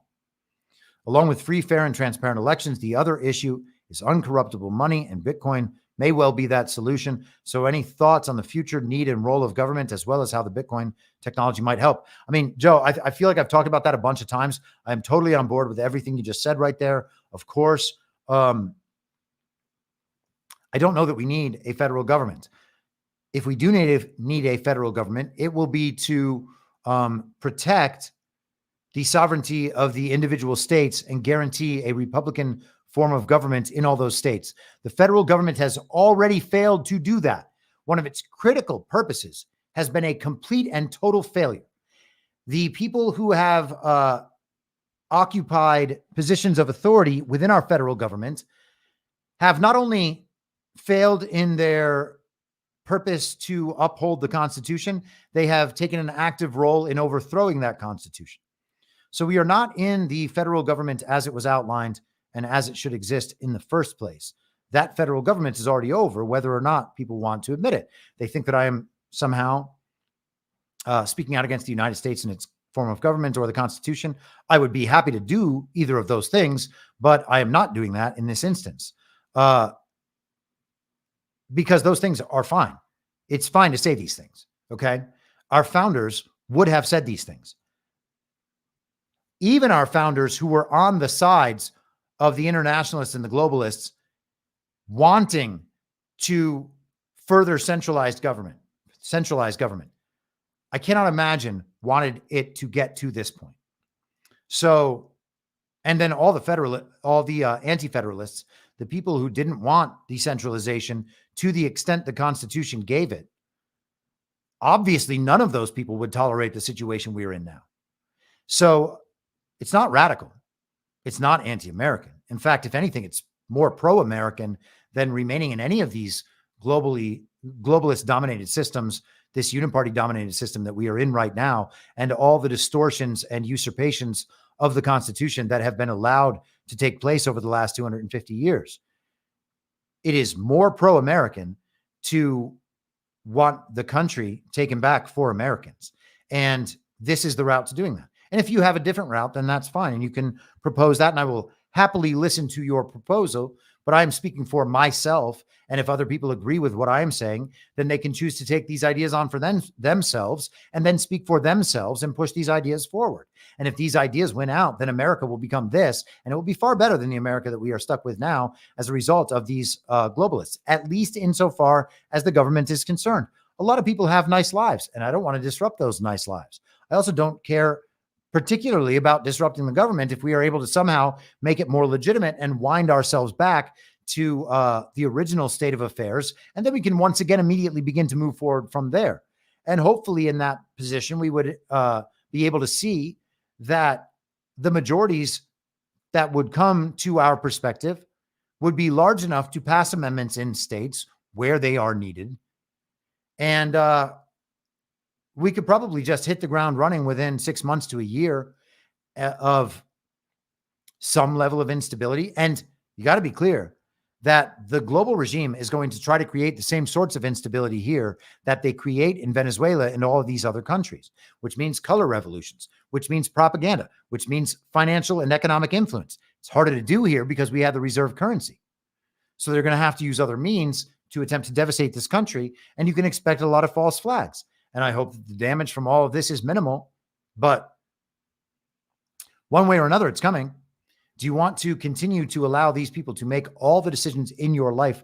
I am pretty certain that not only do my listeners not want that America broadly does not want that. And that's why people have come over to the MAGA side and Trump's agenda in such great numbers.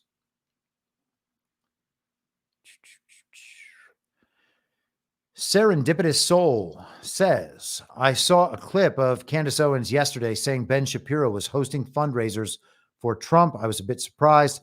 I've heard your take on Ben, and I couldn't agree more. He was wrong about everything. I watched Ben when I began waking up, but his pushing of the vax was such a turnoff. I stopped a while ago. Just curious if you have any thoughts about that alliance, if that's true at all. Congratulations on leaving Ben Shapiro's diner once and for all. I replied that she was welcome to send me info on the fundraiser and we can see where that money's going. I am more than happy to take a quick look for that Ben Shapiro fundraiser, Donald Trump. Here we go.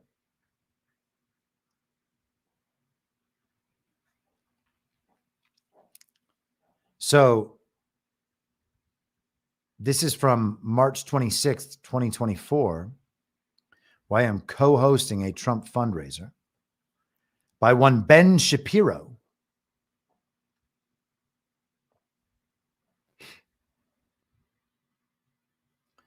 Unsurprisingly to those who follow this space, I plan to vote for Donald Trump in November. Not just that, this week I'm co-hosting a fundraiser for him. Ooh, you're going to vote for Donald Trump? Gosh, Ben. He's going to tell us why Trump is okay sometimes. Good Lord, look at this preposterous litany of things Ben Shapiro barely believes. Ben Shapiro has spoken out against Donald Trump at nearly every turn for the last 9 years. And if it is some magnificent info op, some pro-Trump red team op, like the Ron DeSantis thing, not that the Ron thing was that, just the possibility that it was. I don't know. I really want to find whether or not I'm going to walk over broken glass for Donald. I will walk over broken glass to vote for Donald Trump in 2024. That's how dangerous the situation we're in really is. It's not dangerous enough to talk about our stolen elections or anything. It's not dangerous enough to talk about our economic situation, at least not in relation to the currency. But it's dangerous enough for Ben Shapiro to walk over broken glass and bleed his vaccinated blood all over the ground. Heavily vaccinated blood. I really want to find what organization they are sending money to.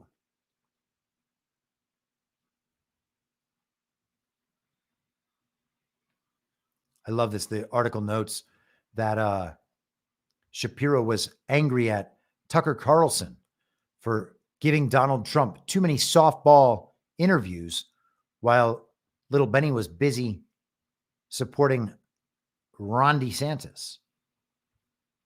Hold on. He argued that sticking with the former president would lead to a damaging defeat for the Republican Party. He wrote, Republicans shouldn't play that game. If they do, they're cruising for a bruising. I don't know why anybody even tolerates this fool. Man, I would love to find what organization he's donating to, or what the organization, the money for the fundraiser is going to, because I have strong doubts that it's going to directly to Donald Trump. They often do benefits that are to some GOP. But the most damning criticism of Trump from Shapiro is from all the way back in 2016, where he wrote a column titled, I will never vote for Donald Trump. Here's why. These people, man, and very smart people, in quotes, continue to take them very seriously without the caveat that it could be some sort of pro-Trump red team up. They're not believing this is any kind of kayfabe. They are just Ben Shapiro fans who listen to what he says. So I can't find what organization that's going to benefit. There are all sorts of political action committees that host fundraisers that use the candidate's name because they then plan to take some of the donations and then transfer it to that campaign. That is not directly supporting Donald Trump. That could just be supporting some GOP establishment organization that plans to run a bunch of uniparty candidates down ballot, and they're just using Donald Trump for the popularity up at the top. And they're going to give him a little money, but the point is to support everybody everywhere else. So I imagine that's what Ben Shapiro is doing. If anybody is able to find what organization he's supporting, by all means, send it my way. Starborn said there were a couple of questions in the Rumble comments. W. Reed 53 says, Chris, I can't tell you how much I appreciate you, man. Hey, thank you. Likewise. I was under the impression that the Democrat candidate for president and vice president must be decided by August 7th in order to qualify for the Ohio ballot. That date is passed, obviously, but many are still discussing the possibility of Harris Wallace being swapped out for other candidates. Wouldn't doing so disqualify new candidates from being on the Ohio ballot in November? Thanks so much for all you do. Maybe. Would it make a difference? What if they just said, all right, we're going to lose Ohio anyway. Fine. We'll accept not being on the ballot. All our other candidates are going to be there, but we're not going to get onto that ballot regardless. So we'll go on the ballots of the other 49 states. And the abortion issue is what's going to bring the voters out in the states where Kamala Harris or whoever, well, in this instance, it would not be Kamala Harris, where they are unable to get on the ballot. We're just going to cede this victory to Donald Trump, and then we'll have a bunch of these down ballot full D ballots that just don't have Trump on the top. And they'll be happy to explain all of that. They'll actually be able to use that narrative and probably port it to other arguments and say that there were people who didn't want to vote for the presidential candidate, but they voted for all the down ballot uniparty candidates. I could see that being a productive explanation for them to explain how down ballot candidates won obviously stolen elections. There are no rules. Okay. These are narrative devices. They are moving little pieces of the narrative around on a narrative chessboard. There's not anything else going on. Okay. The Democrat Party's rules don't matter. The Republican Party rules don't matter. The Federal Election Commission rules don't matter. We've gone through that on this podcast. A couple of weeks ago, we talked about that because when in relation to the Biden money going to the Harris campaign and questions about whether that was okay with the FEC. And they just said, well, it can't get sorted out in time anyway, so I guess they're just going to do it. It's a moot question. So none of the rules matter. It turns out there aren't actually rules. There are only rules for the narrative so that those rules can be applied for leverage anytime it's necessary to apply leverage. And we talked about that in principle yesterday in the Venezuela discussion with the International Crisis Group report as well. They talked about prosecuting public corruption crimes and violations of human rights if the Maduro government didn't do what they wanted. So it wasn't that they were going after actual crimes because they prosecute crimes in a fair system of laws. They admit as a necessary component of that formulation that the crimes are only prosecuted when they need the leverage. That is what that means. There's nothing else that can mean. And they take it as common knowledge, which is why they just talk about it so loosely and don't even explain how something like that could happen. There's not even a pretense that the legal system is legitimate. I don't know what else to tell people about that, okay? There's not even a pretense of legitimacy in the legal system. There's not a pretense of legitimacy in the economic system. You can see them leveraging other countries for sanctions and currency manipulation. There's not a pretense that the media is telling the truth. They talk about what propaganda campaigns they want to run. So, of course, there's no pretense that the judicial system or elections or any of it is actually valid. They don't care. They just care that you care. Until we are able to operate on their level, at their speed, dealing with the issues that they are also dealing with, we cannot properly combat these people. Okay. And it's entirely possible for the people by themselves to destroy this regime and make it to totally nullify any impact it has. And the people will not do it because we cling to all of these false understandings that were drilled into our head. I understand it's a product of brainwashing, but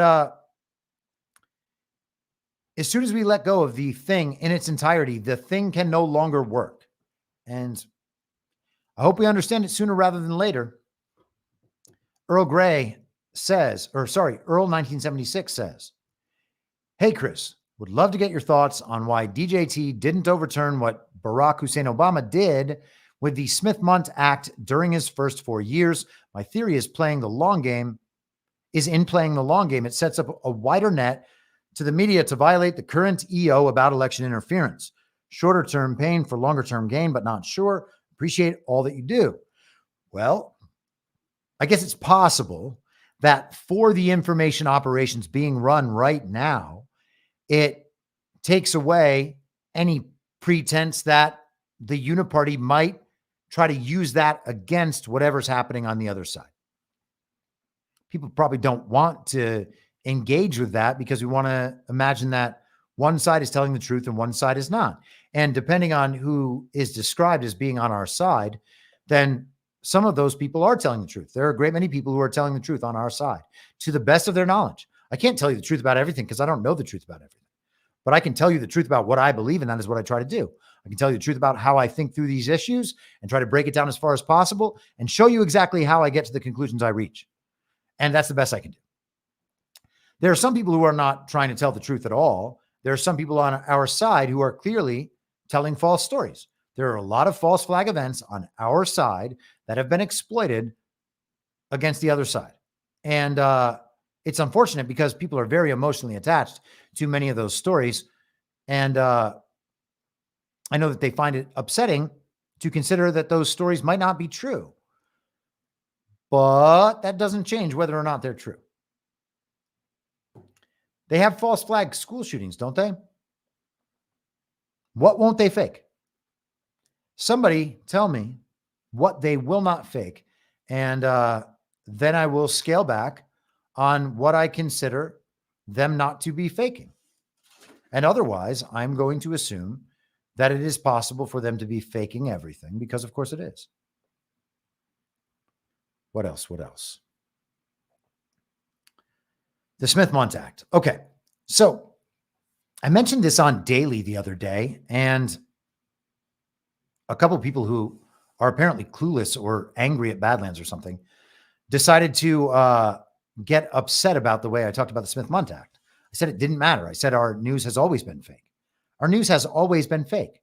And people are like, no, don't you understand the impact of the Smith-Mundt Act or the Smith-Mundt Modernization Act actually is what it is?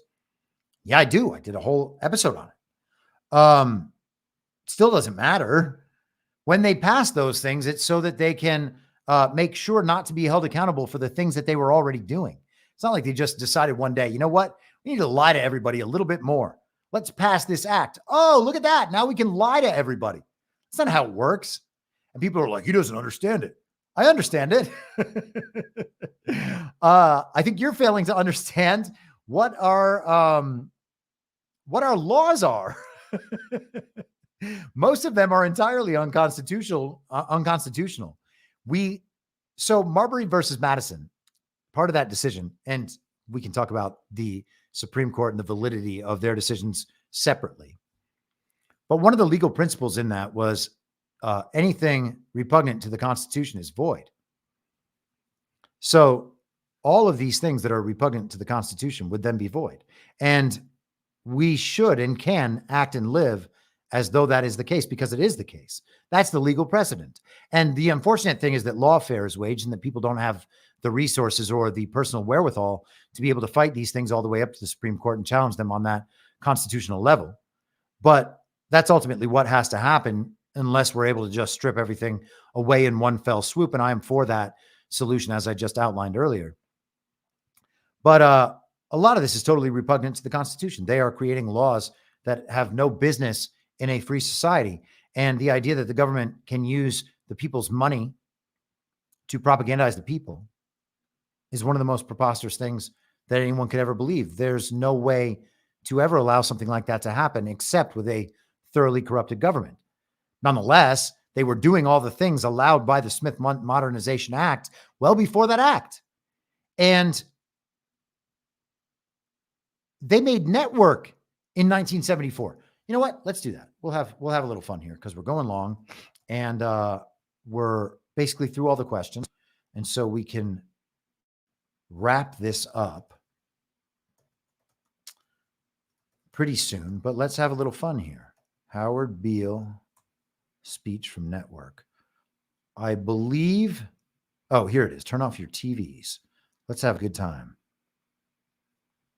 Hold on. Let me see if this is, I want to get the best version of this clip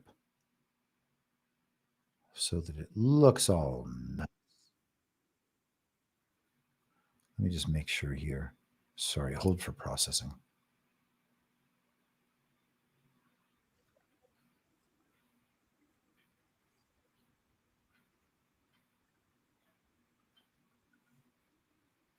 Okay, so let's try this one first. And I haven't seen Network in many years. Network came out in, I thought it was 74, but I guess it's 76. Regardless, we're talking about nearly 50 years ago. And this movie was describing the same problem that We Are to Imagine was just created in 2012 or 2013, whatever it was, with the Smith Modernization Act. Clearly a ridiculous point of view. Okay. I want to make sure. So, okay. So that's a very good and very famous scene, but not the exact scene I wanted.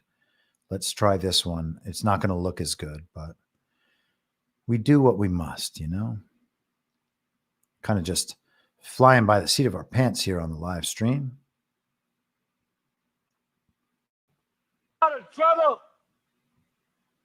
Hold on. Systems and Hold on. Stay.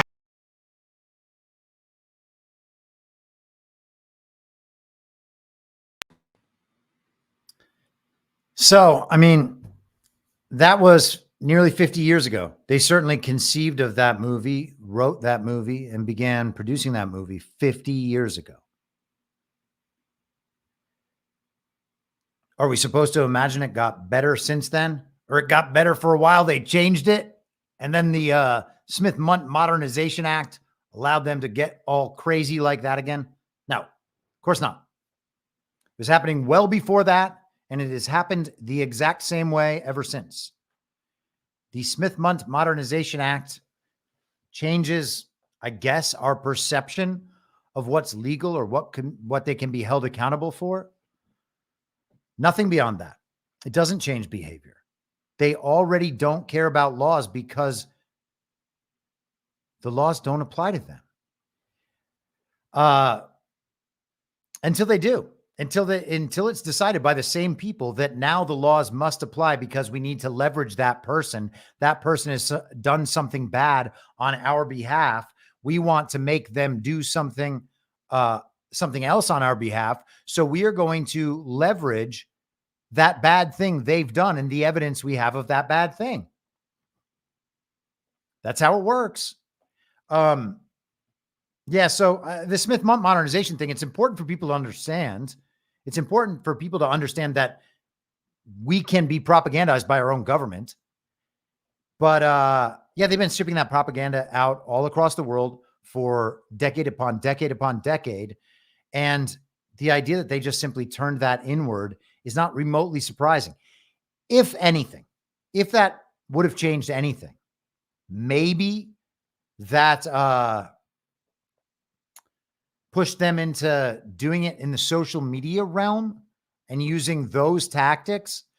But we know that they took the same social media and information warfare operations that were developed by Stanley McChrystal and others for supposed counterterrorism in the Middle East have been turned inward to the people of the United States of America. And those were mass mis and disinformation operations. They were using influencers and psychological operations. That's what they did over there to overthrow those nations. They are doing the same thing here. So, I mean, if the Smith Modernization Act promoted any more of that, I'm not sure it makes a difference. They've been doing it for so long. What, at this point, what difference could it possibly make? Isn't that what Hillary Clinton said? John Henry Bonzo just dropped the William J. Casey quote, or the quote attributed to William J. Casey, that certain corners of the internet dispute or call into doubt as though a CIA director could have never said such a thing. The 1981 quote was, "We'll know our disinformation program is complete when everything the American public believes is false." And we have absolutely reached that point. Everything the American public believes, or at least believed, hopefully it's not that way now, is false. The pop culture, the mass communications, the mass media, all of that has created a situation where the total inversion within the false reality is complete for virtually everyone. And so at that point, everything people learn is false. If they correctly observe a fact or something from Reality Prime, everything else they know in their inversion, the spiritual part of their inversion will help them to extract a false meaning from the real event or otherwise discernible facts, and it will end up as false inside them and will be communicated as false to other people. So it doesn't actually matter if they're observing real things from reality, if everything in them is a product of inversion. Okay, so I guess we are going to wrap it up there. I don't think that there are any other comments. I think I got to everybody's stuff, and we're like at 2 hours and 40 minutes right now. So that is probably enough to occupy virtually everyone for this week. I think that between the podcast of the last 2 days and today, that's 6 hours already of content. And then you've got 3 Badlands shows. I don't think we're going to have a Badlands Daily on Friday because of Gart. There's a possibility that CanCon and I might still be able to do that, but I think that we probably won't. So that'll be that.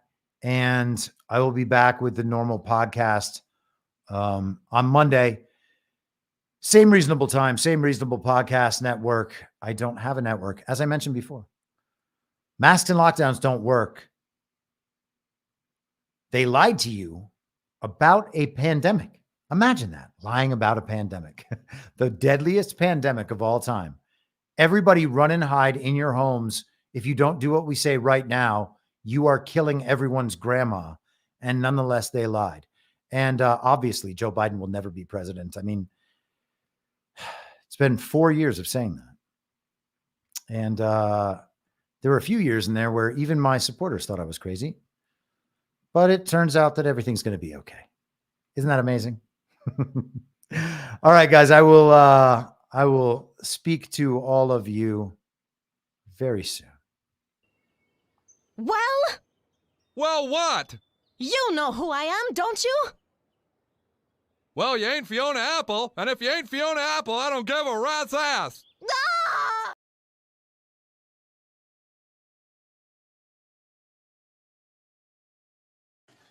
I will not let you down.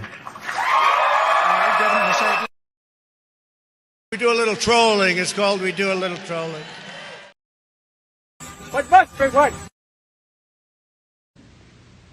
Let us never tolerate outrageous conspiracy theories